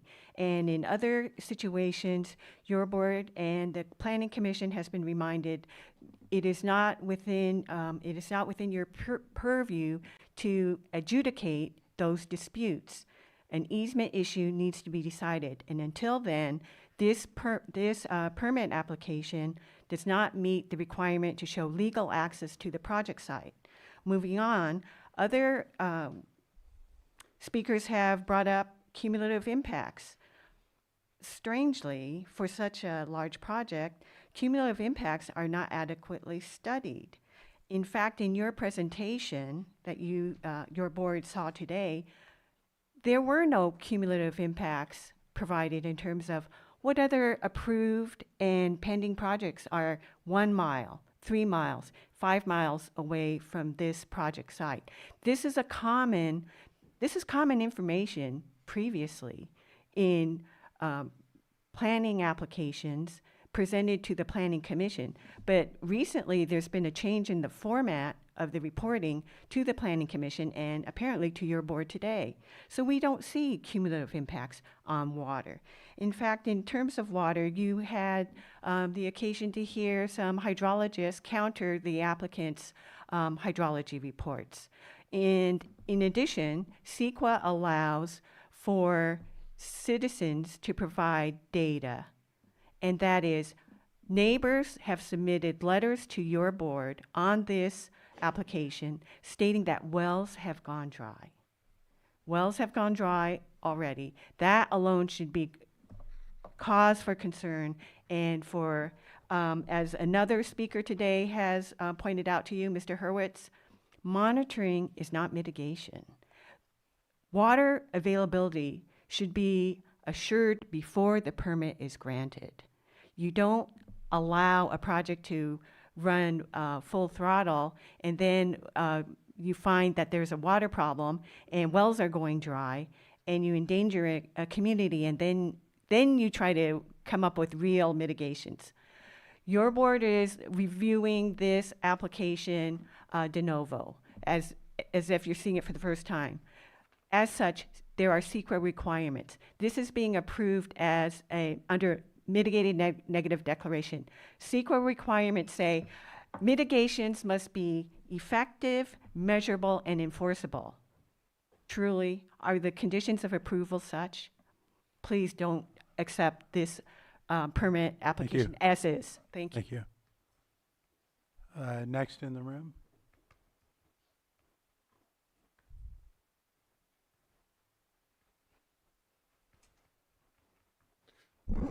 Good morning, Mr. Chair, members of the board. I promise not to knock anything over. Just a couple observations. A lot of stuff has already been covered. I'd like to first talk about the map of 11 items within 3 miles. What was conveniently not mentioned is how many of those are actually within 1 mile. Normally, CDD provides that information, and if you actually look at the map and compare it to the parcel viewer and things like that, of those 11, it appears that 6 or 7 of them are within 1 mile, and that wasn't disclosed. It was already pointed out a couple times about the easement. It appears that the person that granted the easement has actually no authority to grant that easement. He didn't own the property, and there's no evidence that there's of any easement, and as was pointed out, the regulations clearly require that an easement be granted. If someone who doesn't own the property is allowed to draft up an easement and have it logged and such, then I guess I can put an easement out for anybody's property and it'll be okay. In the common vernacular, that's called the Brooklyn Bridge scam. You sell something you don't actually own. The other thing that I would point out is that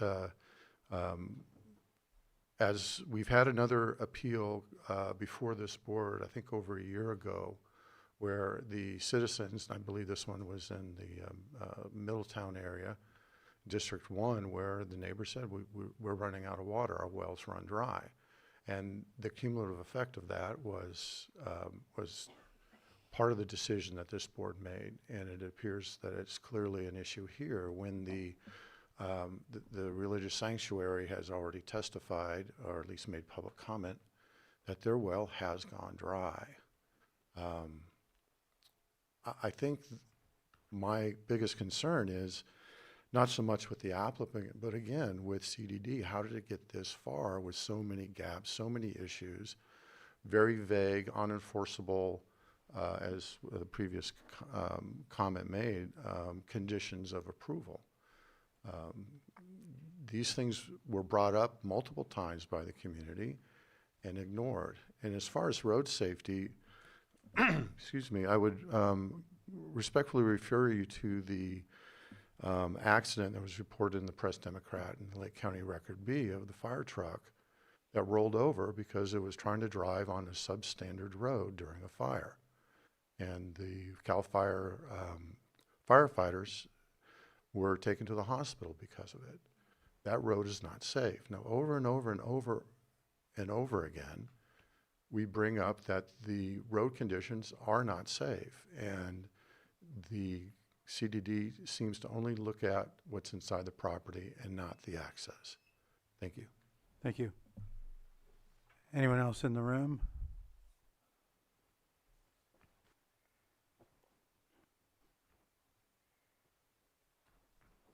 Hi, Elaine Brown, Kelseyville. I just walked in on this, but I know if it affects your water, anything is possible to get that lake drinkable again. There's the ability to do that. I'm sure AI could figure it out. But Rachel Carson, on a happy note, Rachel Carson did cite this in Silent Spring, and she's the reason we still have birds on this lake, and she got rid of DDT. So anything is possible. Thank you. Thank you. Anyone else in the room? Not seeing anyone else in the room. Do we have anybody online? Sterling? Yes. So I want to thank them for their presentation. This developer has got a really good plan. I understand the trees, cutting them down, replanting them, but also in order for fire mitigation, you have to clean the forest. If you don't clean the forest, we end up seeing fires like the Mendocino Complex fire. We're going to see fires like the Valley Fire.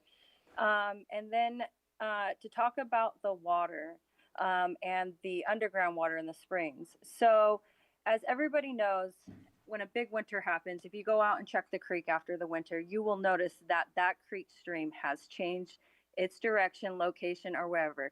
So, those underground springs and water that everybody's talking about, with the volcanic rock that shifts and moves during any kind of seismic activity, that groundwater can now shift and cause somebody's spring to dry up and have somebody else's spring not dry up. So when you have this licensed hydrologist here giving you their report, and then you have members of the community coming in and saying, well, there's conflict. Where is their report that shows the conflict before you guys make this decision? And then my other major concern is there was in the Press Democrat, Backstop is taking out a lot of their grapes here in Lake County. That is going to change our revenue for our county.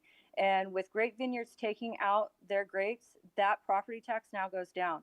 And we're going to start saying no to revenue and property taxes that could be coming in that could fund our general fund that's looking at a $71 million deficit in 3031. I think we really need to start considering and looking at these, and regenerative farming is the key. If they are planning to do regenerative farming actually helps let me rephrase that. Regenerative farming helps put water back into the ground. Regenerative farming actually helps cool the planet. Regenerative farming helps stop climate change. So if we have farmers that are coming into this county willing to do regenerative farming and willing to take those extra steps, I say, well, let's do it. And if we're going to talk about emergency exits, everywhere in Lake County has that same exact problem. They're only going to have 5 employees on there. So how much is that going to affect their way of their emergency exit with 5 extra people? Thank you. Thank you. Do we have anyone else online?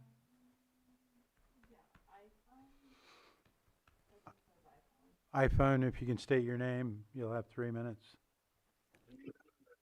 Yes, thank you very much for letting me speak. My name is Richard Durham.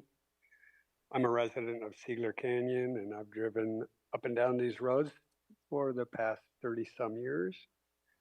I want to address 3 items. 1 is the roads, 2 is the Black Oak Forest, and 3 is the water.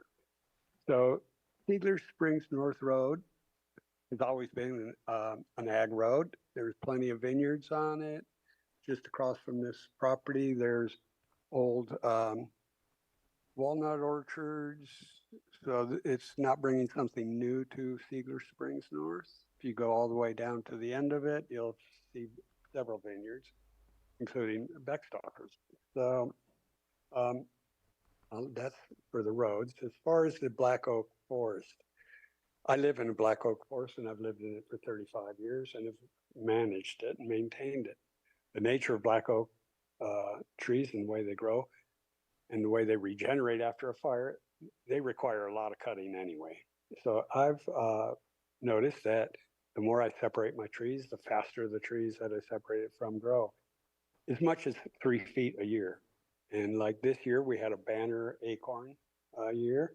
And in my backyard, I've had to mow down several hundred brand new Black oaks. They're really prolific. So if the operator is going to clear his land and replant Black oaks grow very fast.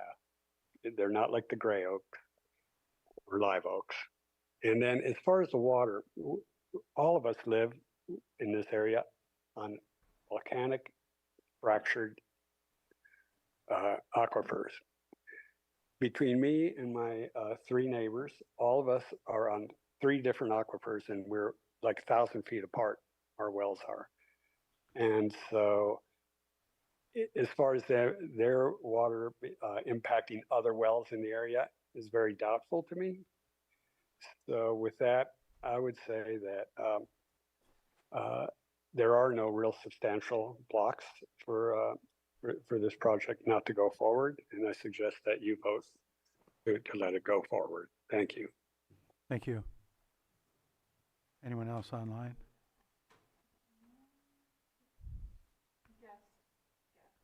Guest, state your name. Are you there? Yes, thank you, Mr. Chair. Angela Emerald. I'd like to strongly urge your board to read the public comment attached from Andrew Amelung for this project. While he speaks on the merits of the project, he also describes CDD's mismanagement of Mr. Ellie's application and records, which cost him to suffer a significant financial loss.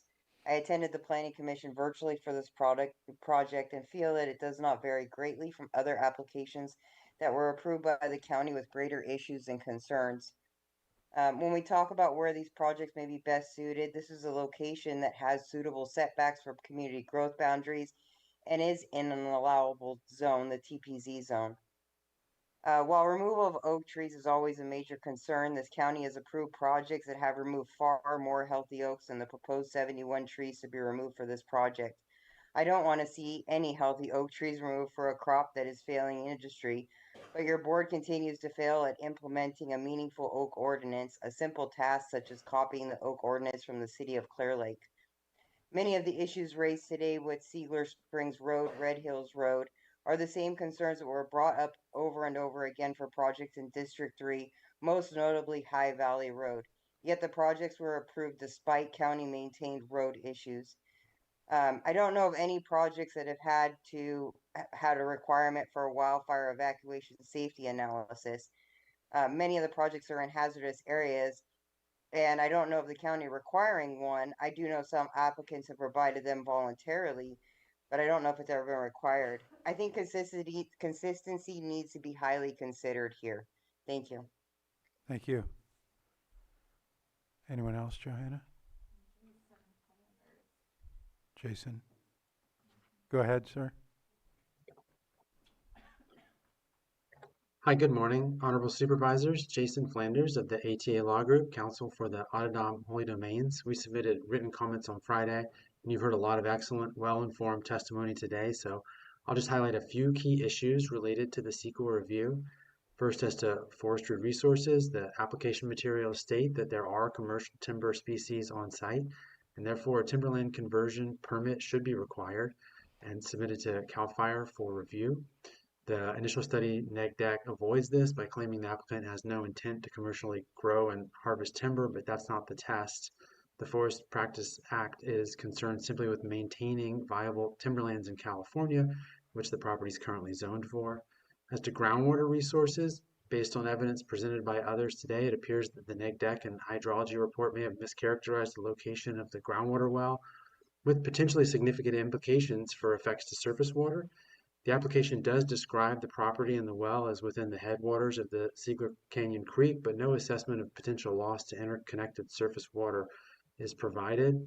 The application rests on the fact that the recharge rate is higher than the use rate, but if the aquifer is not presently being used at that site, where is that recharge water presently going?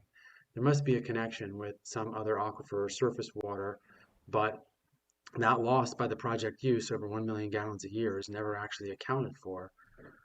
There are indeed multiple reports of groundwater wells going dry in the area. The expert hydrologist has indicated that the methodology for the aquifer recharge rate is inappropriate for this site, and the drought mitigation measures are not quantified. Finally, the hydrology report also doesn't account for the water demands for the extensive oak mitigation project. As to wildlife resources, which haven't really been discussed today, the biological assessment is admittedly incomplete, and the NEGDEC proposes that site evaluations occur after project approval. Adverse effects to species have to be analyzed and mitigated before project approval. This sort of deferral plainly violates CEQA. As to wildfire evacuation, you've heard extensive concerns today from the community members that should be fully analyzed and mitigated through a revised CEQA document. In conclusion, unless and until these deficiencies are cured, the proposed project cannot be approved in compliance with CEQA. Thank you. Thank you. Anyone else online, Johanna? An iPhone, if you can state your name.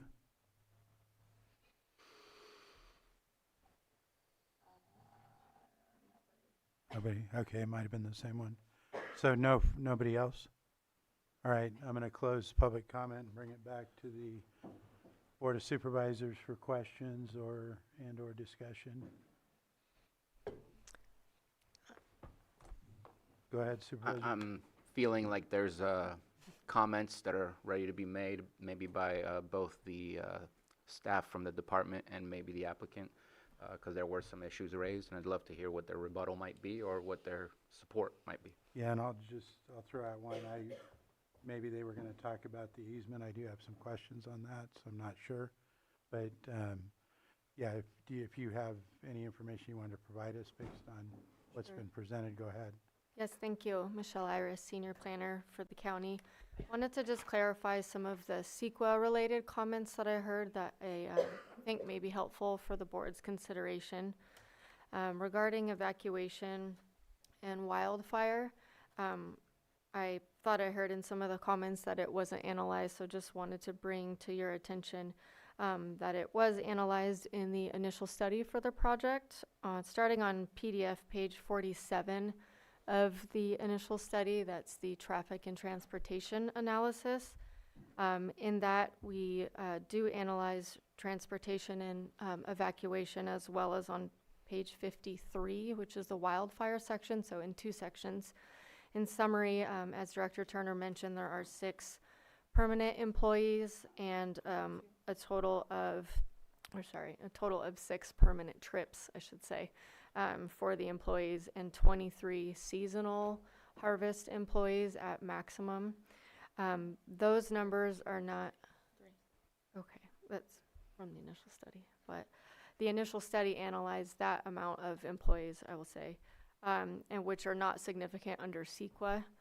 Typically, CEQA requires a traffic analysis, which could then lead to an evacuation study, a formal one being prepared when there are more than 110 trips, or if we, the county development, community development department, or public works, CAL FIRE, somebody else notes a concern related to evacuation. We've seen this on some of our other projects.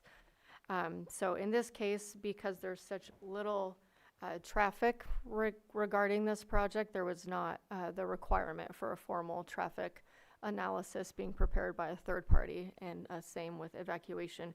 For evacuation, we really rely on the Genesis project, which I'm sure you're all familiar with, for those evacuation zones, and then watch duty nixle notifications.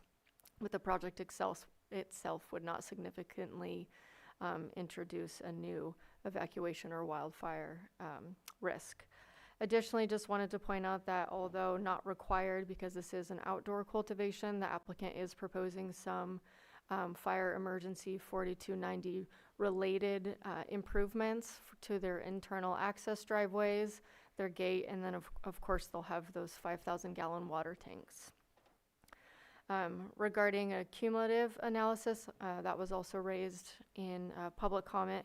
Page 55 of the initial study does include an analysis of cumulative impacts from other projects surrounding. And to summarize, we rely on all of the projects meeting the current regulations under Article 27, the drought and hydrology management plans, all of our conditions and regulations, mitigations that get incorporated into the project for local and state regulations that can reduce the projects to less than significant. So all of the other projects that are approved and pending would also do the same, reducing impacts to less than significant.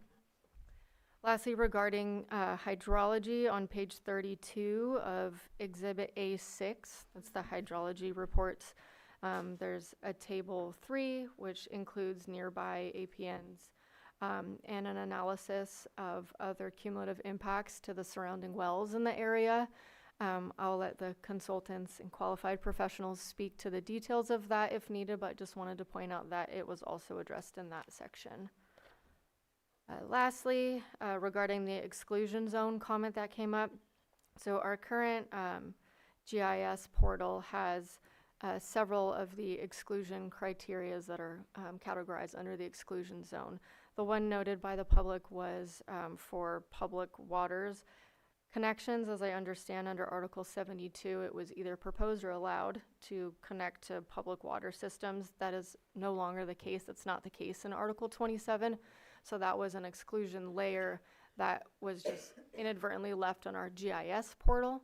But when you click that off, and we're happy to show you if that's helpful, but the project is not located in any of the cannabis exclusion zones. And I'll turn it over to Director Turner. Actually, let's discuss the timber preserve zone and timber conversion first, and then I'll finish up with the easement. Staff is prepared to add a condition if timberland is within the project area and is proposed for conversion, then either a timber harvesting plan or a 3-acre conversion exemption is required to be accepted or approved by CAL FIRE prior to any tree removal.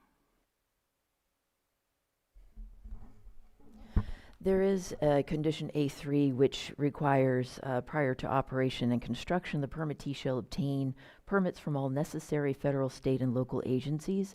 But this could be vague, so we'd like to add that proposed condition, should the board be amenable, regarding specificity to the timberland conversion permit, so that we can make sure it's covered. Lastly, doing a title review regarding a validity of ownership for a recorded easement is outside of the purview of this department. That is a civil matter. So should the board be concerned regarding that, we're happy to propose the addition of condition A26, which would be access to the project site shall be via legally granted easement access. We ran this by county council, and this is appropriate in order to satisfy that. And then the property owners can go ahead and figure that out outside of this hearing. Okay, anything else? No, but we're happy to answer any further questions. Okay, thank you for the info on the easement. I had questions because I'm looking at it, it appears to be a valid easement from 1993, and there was comments saying that the person that granted it didn't own the property, but we have no way of Correct. figuring And that I would out, defer to so- county council for and- further information. And nor was there evidence to even to show that, so. All right, thank you. Go ahead, Supervisor Owen.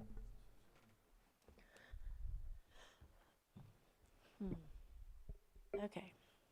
So the easement is a concern of mine. I think that that's something that can actually, I don't know if we're really following our own requirements by allowing this. The amount of traffic with the 2 full-time employees, 3 part-time, I believe you said, and then 23 at Harvest is significant. But when you had mentioned, you only mentioned 5, 3 part-time and 2. But there's also deliveries, and, it states in there what they're going to do with their whatever it's called, to take it off for processing. So there's other traffic in the area as well, which was not noted. And ironically, with this being in timber preserve, I don't understand why we're wanting to reduce this, not just the 71 black oaks, but there's also ponderosa pines in that area. It doesn't state how many of those would be removed, but it does state ponderosa pines. The fact that we already have 11 approved cannabis projects in that circumference makes me worry about the amount of water. I know that we just approved an expansion at Pasta Farms, which is near there. So there's not an endless amount of water, and I'm really concerned about the water, and that's probably by far my biggest concern, of course, is water. It doesn't state, and I had called Ms. Maria on this yesterday, how many plants per acre? Yes, thank you. I did respond to that inquiry via email yesterday. It was about approximately 5,000 plants per acre, as noted in the documentation. Okay, I didn't find it in there. I just did an AR search, and it stated around 5,000 per acre is what they were expecting. I did conservative because I didn't know what was going to be coming forward. And at the amount of water per plant per day, I saw a 5 in there, I saw a 6 in there per day. And I believe that's considered an average, because obviously if you have small plants, they're not going to require that much. And when we have triple digit heat in the late summer, early fall, I just did some AI research as well, and it's stating up to 12, 14 or more gallons per plant per day, and often having to water twice a day for heat stress, to avoid heat stress. So the numbers that I'm coming up with are significantly higher if, and I did a conservative, so at 4,000 plants per acre, it would be more like, it's in the millions of gallons per month. So just the water, I don't like that we only did a 6-hour test. When to do a home, you have to have a better test, and we're not required to do that. So we don't really have an idea of how much water is available. And to run people's wells dry when there's already so much being sucked out of the ground for other grows, I think it's irresponsible, and I think it could even be criminal. I would direct the board's attention to the oak mitigation plan, Exhibit F, which does address the ponderosa pines mentioned by Supervisor Owen, and I would defer to the hydrogeologist who knows a lot more about these hydrogeology reports, and she's been doing them for decades, to respond to your concerns. And I do understand that she does know more about this. I also know who's paying her bill to get the results they want. So I don't feel, I think that we're underestimating the amount of water that it takes to grow a pot plant in the later days. In the fall, when they're blooming and flowering, it takes more water than 5 or 6 gallons per day per plant. Additionally, if I could clarify, I think we're getting a little confused or conflating the number of employees and the number of trips. This project proposes 2 full-time employees with 3 seasonal. The 23 that was mentioned earlier is actually 23 seasonal trips with 6 full-time trips. So that was the anticipated impacts on the roads. Okay, so is that mean there won't be anybody there harvesting, or are those 3 part-time going The to 3 harvest? seasonal are for harvest purposes. And you won't need any more than that for 3 acres? I'll defer to the applicant regarding confirmation of the project description. We plan to grow sustainable and small plants, and at this point there's no drying facility, so we'll be harvesting what we can haul off that day, so we feel a small crew would work. A small crew of how many? Just the full-time employees and part-time employees? It's going to vary on weather conditions and the plants, but our goal is to have a smaller farm. We're not the neighbor who has 30 acres of canopy. We're a small farm at 3 acres, and the crew that we set forth thinks we can do the job. So was that skirting my question, or was it answering? Did you give me a number? We plan to have the original amount that we stated, the 5 employees 5, for just harvest. the normal 5? Yes. No others? Yes. That, of course, would be validated on an annual basis through the annual performance report. Okay. And it still doesn't fix the water issues. And you had mentioned the smaller size plants, so that would reduce it back down where you're not using the 12 to 14 gallons during the heat. But I'm still, it's not something I feel comfortable with as far as depleting the water sources for the people there in that area. I think it's irresponsible. Any other questions? Or? No, I have quite a bit on here, but I think I'll just leave it at that. The analysis of the well, that kind of refers to it. First stated 40 gallons per minute for a 2-hour test, then went back and did a 6-hour test, and it was 25 gallons per minute. I don't think it's adequate. Go ahead. So the well casing can only accommodate a certain size pump. It's not an ag well casing. When we did the well test, I told Joe from Jim's Pump to put the biggest pump that was capable down there, and he did. And 25 gallons a minute was the biggest, the most that we could pull. And we plan to put a solar well in, so that's going to vary on the water, on the sun, on how much is hitting those 10 panels. But water is definitely a concern for me. It has been from the start of joining this project, and that's why we've made these considerations to be neighborly and to consider everyone's water sources. And we've made considerable downsizes of this project to be a good neighbor, and that's what I have to say on that. Now, in the report, there was also mention of 2 off-site wells. Maybe in the cumulative impact analysis, but can I respond to a bunch of this? So Angie Dodd with North Point Consulting. AI is absolutely wrong. Sorry about that. The original cannabis quote of 6 gallons per day per plant is from one reference, and it's from a study that was done during illegal cultivation when the plants were huge. So that 6 gallons per day per plant does not work for smaller plants. These are much smaller, over an acre. If you did the math on how many of those large plants you could put over an acre, it would be 500, not 5,000. And so if you look at other cultivation projects, I base it on the actual canopy square footage, not the number of plants, because that's a more representative way of doing the calculations.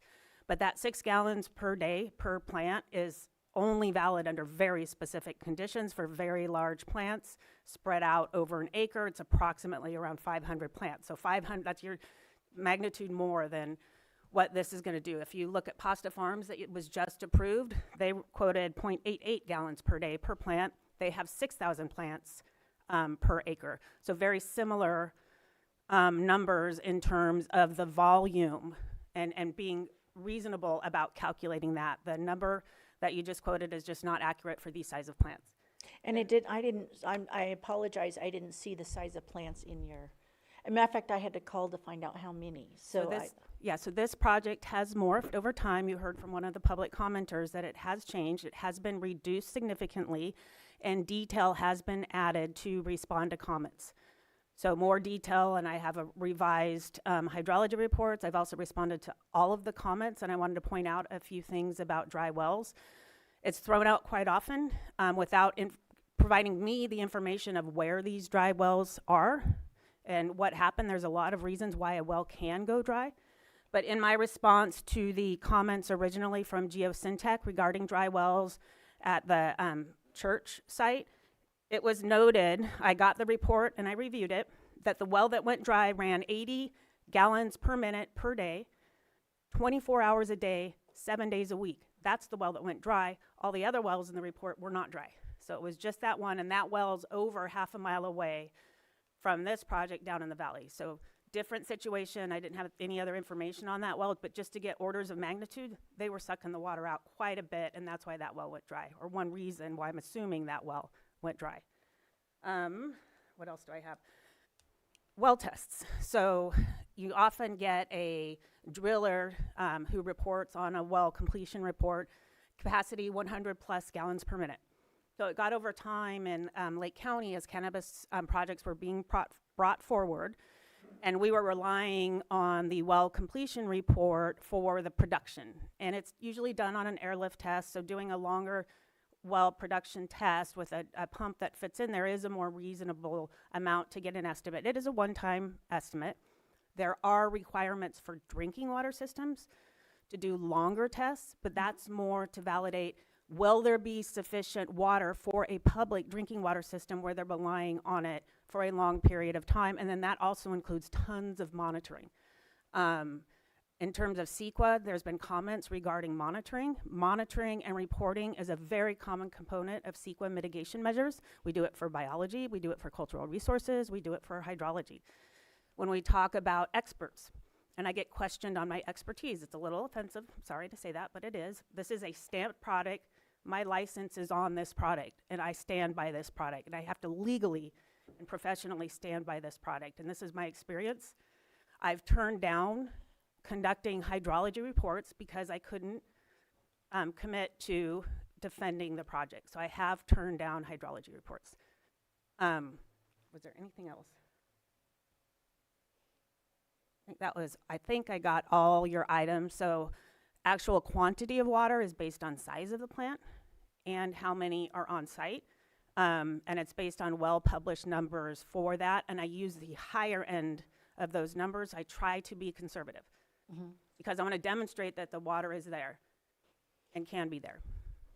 And you know, with the dry well downstream from the grows, it would only make sense with the amount of water because you had stated how many years they'd been pumping that at 80 gallons per minute. It's been there a while, so I don't know. It's been there a while. And so downstream now, there's not that much water going down to feed into that well. This well is much lower and hydrally disconnected from that. Also, I wanted to point out one more thing about well testing in general and what's required by our environmental health so if you want to poke a well in and it's just a standard domestic well, it's not required to do a long-term well pump test for a domestic well. And an irrigation well that doesn't require a use permit can just poke a hole in the ground and start using it without a test. It's really that testing. So the county has a standard of 4 hours. Forest did a 6-hour test, and it really didn't budge during that 6-hour test. That shows pretty robust amount of water, even if you did it for a 72-hour or a 10-day test, which is the drinking water system requirement. That doesn't show that it's going to go for 20 years. Drinking water systems have to replace their wells all the time. I'm helping someone in Colusa County do the analysis for replacing an extremely prolific well. We moved it, and you have to do that. But well testing, I think it's important. I think monitoring is important, and just understanding, how wells are drilled and monitored in the state of California. But now I'm rambling, so I want to stop. Thank you. Can we add one thing about Go ahead. About the easement? I also just wanted to bring up the fact that over 100 acres of grapes have been removed from the Sigler Canyon Creek watershed in the last couple of years, and I believe it's more than 1,000 acres of grapes have been removed within 5 miles of this project site. So there's going to be, those agricultural uses were extracting groundwater to irrigate the grapes, and they're no longer going to do that, so that water will be available in the future. But Forest had the easement evaluated by First American Title Insurance Company, and they said that it was a valid, solid easement, that they would stand behind it and have issued title insurance on this property, including that easement. Okay, thank you. Go ahead. Supervisor Spatier. I got a no answer from my colleague. I'm going to start a little bit at the higher level and then drill down. I too have concerns about water, but at this moment, Ms. Dodd, you and I have had arguments in the past. I will not be arguing with you on your report. I think the report is complete, and I think I would fail to argue against an expert such as yourself. But we have talked about, and I'm going to go slightly to the side, we have talked about doing a categorical EIR on water. Has that begun? Because I think that's the important missing component where the public would feel a little bit more knowledgeable. We would be much more knowledgeable as to what have we found versus what has the expert that has been hired by the applicant found, which I'm not trying to say that that expert would have a bias. They do have their license that they have to keep. Have we started that process? No. So I think that's an important conversation to have sooner than later. I'm sorry, go ahead. Just to begin, because yes, there is a point of no return. And yes, there's a lot of grapes being pulled, but that can be replaced easily with other things tomorrow, so that's kind of a red herring to say they're using less water, but tomorrow they can do something because farming that is not cannabis doesn't require this process. I also want to go to the Planning Commission. This is the second time that we've had to do an appeal because of the lack of people that are showing up to our Planning Commission to make the decisions that we ask them to make. And it's a difficult job. There's a very low-level pay, and I apologize to them for that. But I think we need to do better because this takes a lot of time and process, and we need to have the right conversations with the right people to see how it is that we can make sure that we are doing the best full decision rather than leaving 3 people behind where a 2-1 leads us to an appeal like we had last time, or a 2-2 leads to, and just the fact that it's because people aren't there, I'm seeing, in my opinion, wasted time for staff, for the applicant, for the community, and I would prefer an appeal of an applicant versus the community than an applicant appealing because there was a 2-2 type of situation. It becomes awkward a little bit. So then I'll get to my concerns. My concern is, and I get it, you're on TPZ, but I wish you had gone through the TPZ process of converting and doing your timber process prior to going through us, in the sense that it's a prohibited activity where I'm not sure that it means anything if it's under prohibited activity, removal of trees. I know it says minimize and avoid, but what I don't see is plan A was this, plan B was this, plan C was this. Here's the best option for us to minimize and avoid. And if I don't see that, then I don't know that we did any type of avoiding other than my well's right here, it's easiest, and the sloping is right, so I'm just gonna cut these trees down. Like, this is the second one with a large amount of trees. I think last time it was easy to be able to make that change. I don't think it's that easy for you today, because I see where the infrastructure is, I see where the right place to farm is, but I need to look at the code, and the code says tree removal is a prohibited activity, we should minimize and avoid. And I don't feel like we're doing that if we're not even showing alternatives to the project to minimize and avoid, and I'm not seeing that. Maybe there's something that I'm not seeing historically to get to that point, but I'm not seeing that. My other concern is the changes that I'm seeing. So I had to look up the California Clearinghouse CEQA to see what it is that we actually submitted to the California Clearinghouse versus what's in front of us today. I have concerns that we're highlighting new information. There's some subtle, maybe typographical errors where it still has all the old information of 6.6 acre feet versus the 4.9 acre feet of water because of the reduction. I think those are more typographical than anything else. But one of them is the Tribal Historic Preservation Officer conducted a site visit. At that time, there was evidence of tribal cultural resources. That's new and never made it to the clearinghouse. And then we have 6 new mitigations that came out of it. Now, they are your typical run-of-the-mill mitigations that come along with most of the cultural preservation mitigations that come with most projects. But to highlight that there's evidence of such and that it never made it to the state clearinghouse for public comment and that now it shows up, there's certain other issues where I would prefer that what I'm reading as a CEQA document is the same document that was approved or passed through the clearinghouse process, not with this level of change, and it makes me uncomfortable. I feel like we should resubmit that to the clearinghouse. We are happy to speak to what level of adjustment triggers a recirculation.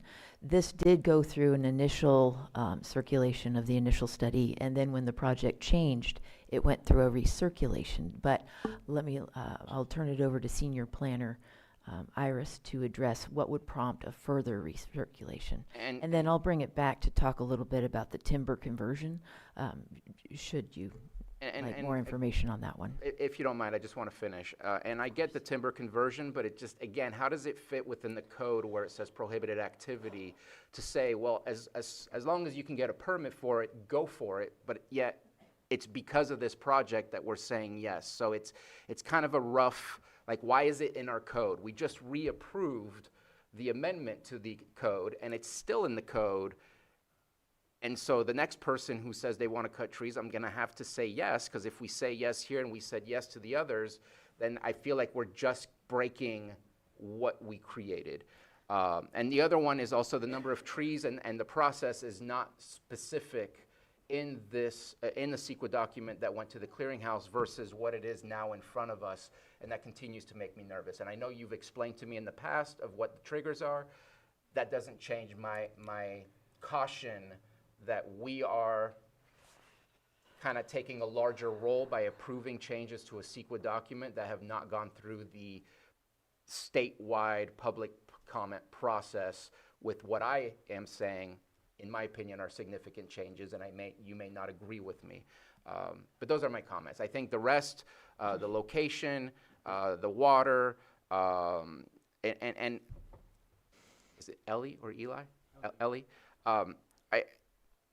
Angela Amaral mentioned the letter from Andrew Amalong, and I have great respect for Mr. Amalong and the work that he did when he was here.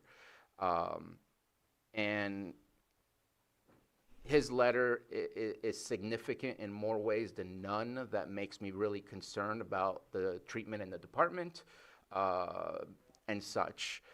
But I do know that he highlighted you as an individual, and I thank you for your patience. It sounds like you got upset at one point or another, but he said rightfully so. But I just want to share my appreciation because it is a long process to go through. I just wish if it said tree removal, we would have, just like we should have alternatives to major CEQA project, I don't see alternatives, and I would prefer that we see that. I'm looking at your property. I've never been to your property, but it looks like there's places where there's less vegetation, but probably not as suitable to farm. I would just love to see those alternatives and then reasons why those alternatives don't work rather than just one size, one project, here it is, and this is what we're doing when it doesn't fit correctly. So I'm done with my comments. Yes, thank you for those. So to answer your question about when recirculation is required, I'll bore you a little bit with some CEQA code. So section 15073.5 addresses recirculation of a negative declaration prior to adoption, which is where we're at today. So there are a number of criteria. The main thing is that we are required as the lead agency to recirculate a negative dec or an initial study when there are substantial revisions to it. So substantial is defined as a new avoidable significant effect that was not previously disclosed, or if we determine that there is just something that basically wasn't identified previously. So we did that in the case of the first recirculation with the bigger red lines that you noted that is on SequaNet. So then we went through and redlined further regarding small changes, as you noted, the number of trees, for example. The cultural resources and tribal cultural resources mitigation measures were changed, really strengthened, because we had been, for a little bit of background, we have heard repeatedly from the Planning Commission, I think last year, that they wanted to really separate out cultural versus tribal cultural resources because they are different and distinct. So the cultural resources mitigation measures that were in the initial study and are still there, but they're redlined now, were separated out a little bit further into tribal cultural resources as well. No new significant impacts were identified, but we did strengthen them further. So under subsection C of that CEQA section I noted, recirculation is not required under the following circumstances. Mitigation measures are replaced with equal or more effective measures. New project revisions are added in response to written or verbal comments that are received that do not lead to new unavoidable significant effects. And then you can also add measures or conditions of project approval can be added after circulation of the M&D, which do not create new significant impacts. You're probably seeing a theme here. It's really about what's substantial and then what if something leads to a new significant impact. In the case of the cultural mitigations, for example, that's not a new identified impact. We were just further clarifying to appropriately categorize the two different cultural versus tribal cultural and strengthening those. Happy to answer any further questions you may have. Regarding the trees, it was redlined to say 76, and now the applicant is proposing 71 because they are preserving those 5, I think they're black oaks, And so that's something that we're happy to redline further after this if approved. That, again, would not be a substantial new impact. It's actually less of an impact. But if the board wishes to have that clean and clear in the record, we're happy to do that as well. All right, any other board members want to go? Or go ahead, Vice Chair. Well, I want to really thank all the members of the community that have come out and voiced their concerns about this project. I think it's complicated. There's always a complicated balance between community impact and private property rights. And it's a conversation that we have all the time. And this is a low impact project, and lower because of your willingness to work with the neighbors, which I think is really telling. I didn't hear from any of the public how those conversations went, but hearing from you that you've been reaching out to them and trying to work with them to make it lower impact, I think is significant. There's a conversation and comments about dry wells. I was looking up to see if there were any reported dry wells in the area, and I haven't seen any for a long time. There's some green dots, which are years old, so I'm glad, Angie, you brought that up. This is an area that has seen a lot of agricultural growth in the past several decades, and I know anecdotally we hear about dry wells there all the time. But if they're not reported and we don't have data on them, it's really hard to verify. And so for the public, there is a way you can report if there's ever a dry well, go through the county, the state's portal and report it, and then it marks a pin, and we've got those markings all over the county, so we can refer to those. I wish there was also the timber conversion plan here. It's always a really difficult conversation when we talk about taking trees out, but I do appreciate that it is a lower footprint than it was. And then the easement's been brought up several times today too. I was looking at the transfer of the property, the year that was transferred, and then the year that the easement was signed, but I'm not the title company, and I think that does need to be verified. So those were my big areas of concern. I think having 5 people there on site, realistically, is not bigger than a family. If someone were to build a home there, it's not adding more traffic. So that part of it, although I hear the concerns, I understand that, you know, we're right in the middle of fire season right now, and evacuation is always a concern, but realistically, there's only 5 people, even in the height, maybe 6, of the harvest. So I do think that is also very low impact.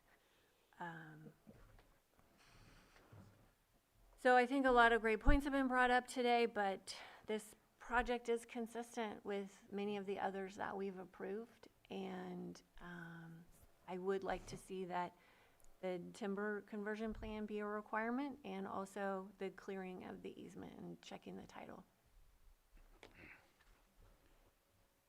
Go ahead, Supervisor Crandall. Supervisor Sabatier brought up something that I think outside of the project per se, Lloyd, I just wanted to see if we can have a future discussion about the situation with Planning Commission. We're talking about folks that are appointed, and they do, we have had consistent issues with having a full quorum, and then the 2-to-1, dynamic as well. I mean, I think it'd be prudent for us to talk about either alternates or something. I know that they, looked at the bylaws and whatnot, but I think we got to figure something out because that would take off. I mean, if we can figure that out some way, shape, or form and eliminate the 2-to-1 dynamic, I think that's one thing that I have an issue with, is that 2-to-1 is an automatic appeal or something like that. So again, my point is I think it'd be good to have a discussion about that in the future. Yeah, and I've also had the similar concerns from what I've seen recently. I think we ought to put something on the agenda to get a discussion started at a future date to just look into all that stuff. Was it 2 to, was it This was 2 2 to 2. Yeah. Oh, no, I was just bringing up. Right, he's just in general. the whole situation with the commission on lower attendance, not having all of our commissioners. But regarding the project, my biggest concern is the trees. I always look at, you know, the whole big picture of the environment where we're at today with the environmental conditions and taking out, I know there's mitigations to plant more trees, but I don't necessarily think it's the same in taking out mature trees or fully grown trees. To me is a big concern, and I don't know, I haven't heard alternatives if there's other ways to move this project forward without cutting those trees. Regarding the if it does get approved, I would like to see some follow-up on that easement. Everything I see, I would say that's a valid easement, but we're not experts. We don't figure those kind of things out, so that I would just be more comfortable. But there's certainly, I haven't seen any evidence to show that the grantor couldn't have granted that easement. But so my biggest concern today in voting yes for this would be, you know, not enough view of other alternatives than cutting these mature trees down. I think a lot of the other things that have brought up and been concerns, there's mitigations for them. I don't think it's a large project with 5 employees. I don't think that's going to create a ton of traffic, but that's where my concern in approving it would be the trees. Go ahead, Supervisor Sabatier. I have a dumb question. So I agree with your comment about the replanting. Like I'm sorry, I just don't believe that replanting is the solution. We have trees that are hundreds of years old that are going to be cut down, and 100 years ago it was a vastly different environment for them to blossom and grow and become healthy trees. And so I just struggle with this idea that we're going to replant the trees that we are taking down and they're going to have the exact same outcome than the ones that we cut down. I just feel like there's going to be a less than expected scenario. That's just me. I know we're doing the ratio and so on and so forth, but I struggle because the planet is getting hotter. We know this. And so that's my comment to you. Let's just say you get this permit and you're 10 years into it, and I mean, we're experiencing the hottest year yet again. Next year will probably be the hottest year. Isn't shade a useful thing? And wouldn't trimming and pruning trees to allow sunlight to come through and then plant between there be helpful to have shade and sunlight? I feel at one point a vacant lot with just straight sunshine, you're gonna burn the plants. And so is it a possibility where you don't cut down 76, we get a smaller amount of trees that you can cut down?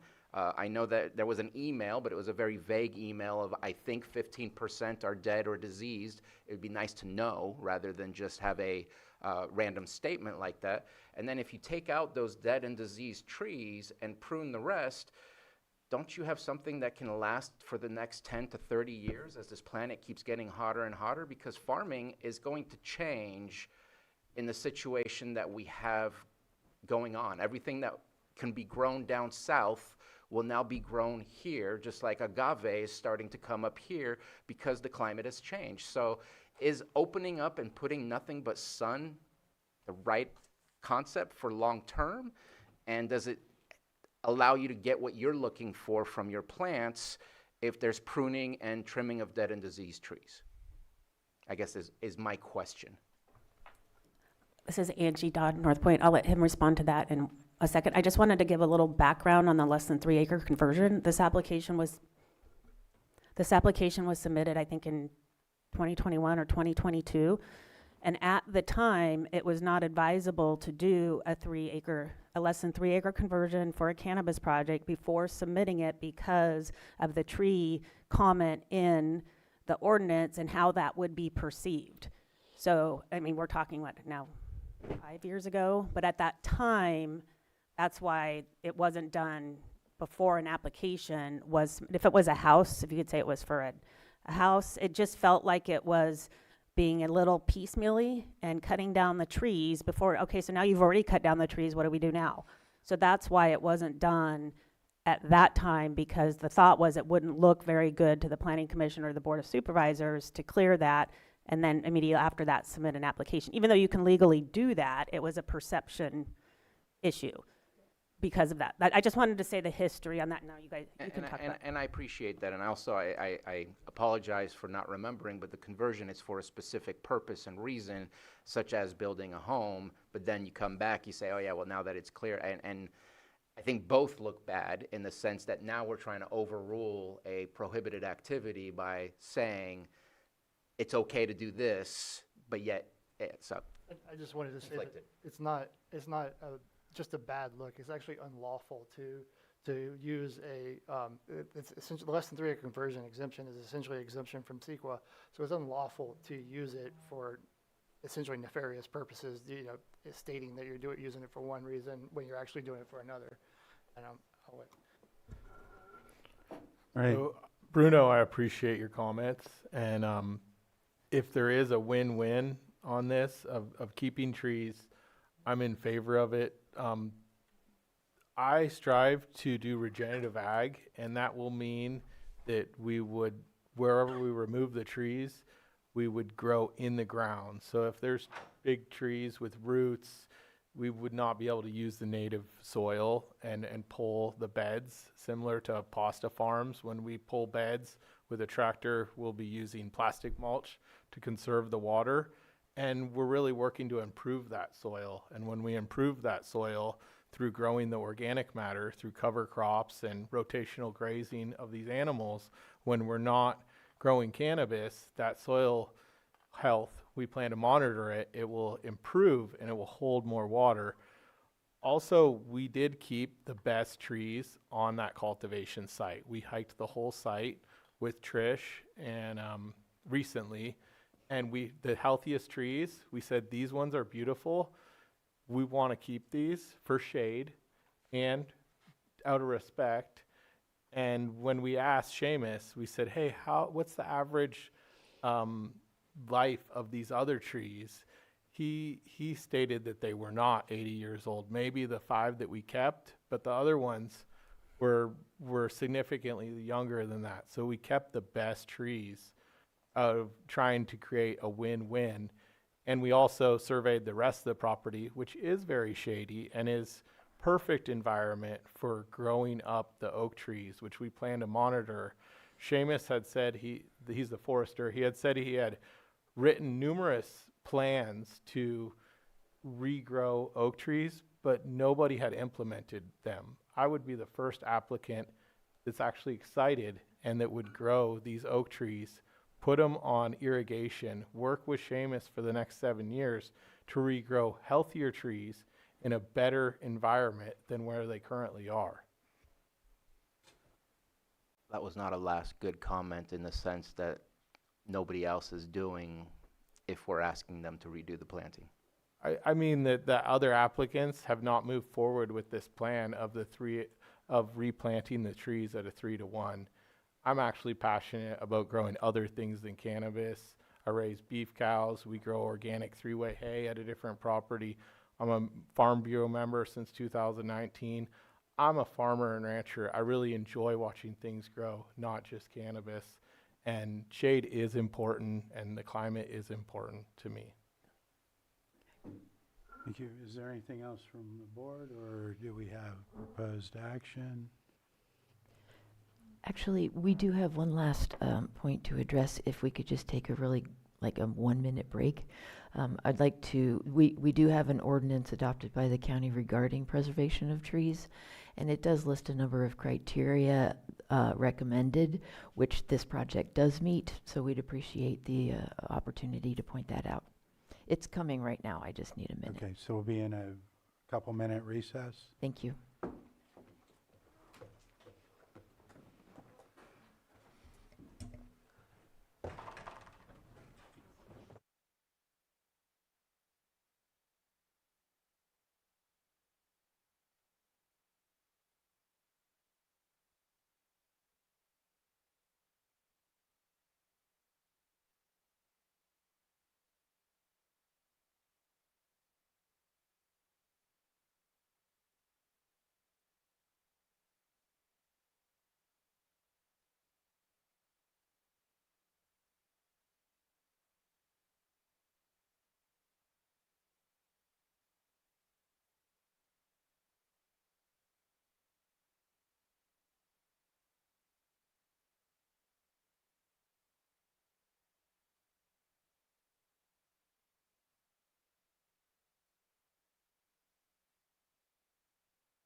Okay, I'm going to call our meeting back to order, and we took a short break because the CDD asked to get some time to get a copy of the tree ordinance. Thank you. I was mistaken. It's a resolution. We do not have a tree preservation ordinance. However, it has long been a preference of the department to develop one. And so because of that, it has been included in a number of areas in the Lake County 2050 project to develop not only a tree preservation ordinance that's not specific to oaks, but also a wildlife corridor preservation. So that is all included as a future action.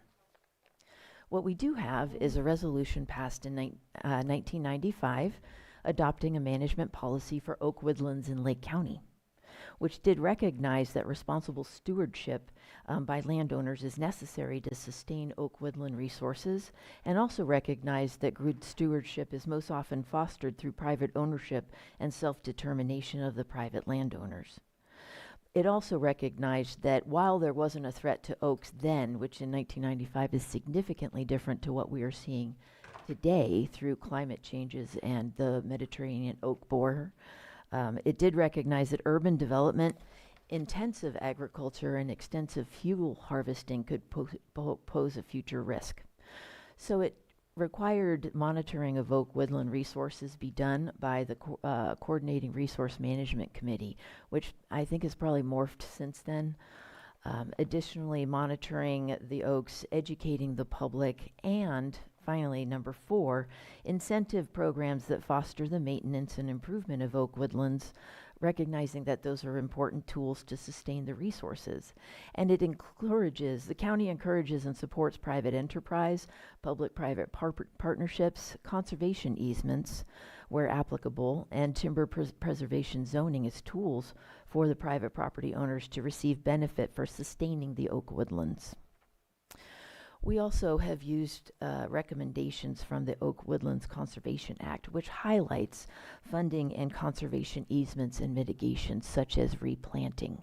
So just to point out that this project as proposed does include both a conservation easement on 20 acres, the no-use zone, as well as the replanting of the trees, which does satisfy the resolution as posed by the Board of Supervisors. Until we are able to develop an appropriate oak woodland mitigation plan, which will have to, of course, also take into account the oak woodlands that are dying significantly and quickly in our county, and how to deal with those as well. This resolution is what we have, and the project does satisfy it by the no develop zone, which preserves those trees, as well as the replanting in the area where they already see the baby trees popping up, so they recognize that as an appropriate area for the encouragement of the replanting of trees. Thank you. I think from what I remember too, there was some talk about that in the Cannabis Task Force or something along those lines, about having some sort of ordinance. Maybe we could look back into that. It's long been a preferred action, but that we have not completed yet. We were working on it back when I was a planner, an oak preservation ordinance, but it never came to be. And when I returned, I actually also started working with Donna Makowitz, who's been working with Chair Rasmussen on development of that oak ordinance as well. I will be happy to pick that back up. Yes, thank you for that, because it has been around for a long time. Is there any questions from supervisors on the update with the resolution that we went over? All right. Then it's in front of us at this point. Go ahead. I'll just make my final comment. As is with the comments I made, I struggle. I know that we had a good discussion. Thank you for the discussion. That the conversion of timberland for agricultural projects is a legitimate request that can be approved, that there is a process for that, but it still doesn't change the fact that it is a prohibited activity with the idea of avoiding and minimizing. And so choosing to save 5 trees out of the 70, in my opinion, is not necessarily minimizing. And I don't have a crystal ball on, there's always a mystery vote, at least up on this dais, and so I don't know which direction it goes. But the way that I feel it might go, I would definitely advise finding an alternative plan versus being denied, because I think that would at least leave you to be able to do your project. Yeah, and I'll just say I'm not comfortable approving it right now with the trees, just so that's known. Go ahead, Supervisor Owen. Running the water's a big one for me. The trees also, very much so. But running the water numbers, I just came up with a completely different number.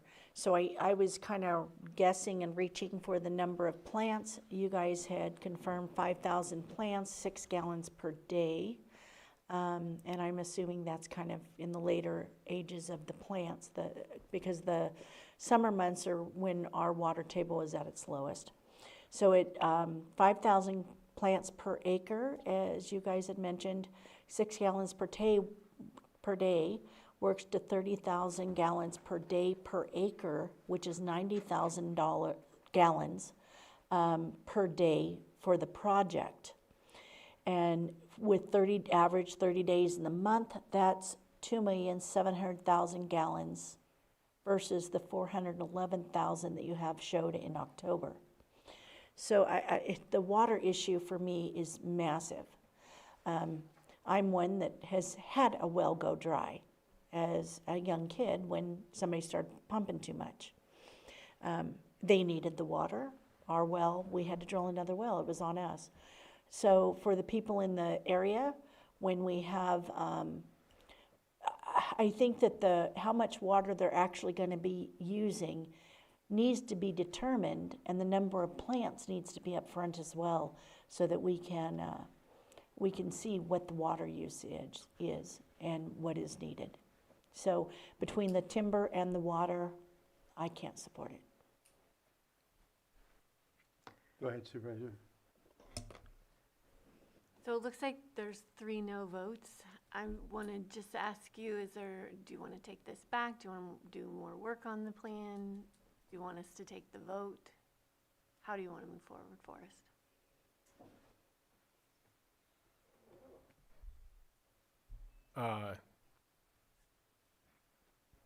Yeah, I think we should reassess our plan.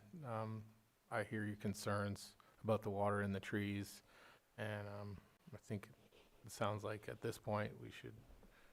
Am I allowed to consult with my team before I make my decision? Happy to take a lunch. Yeah, we can, what we can do is trail this item and handle it after lunch if the board is okay with that.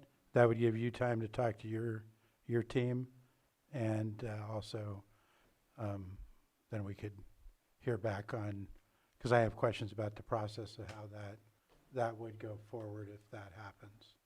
Okay, so we'll be in recess until 1:40.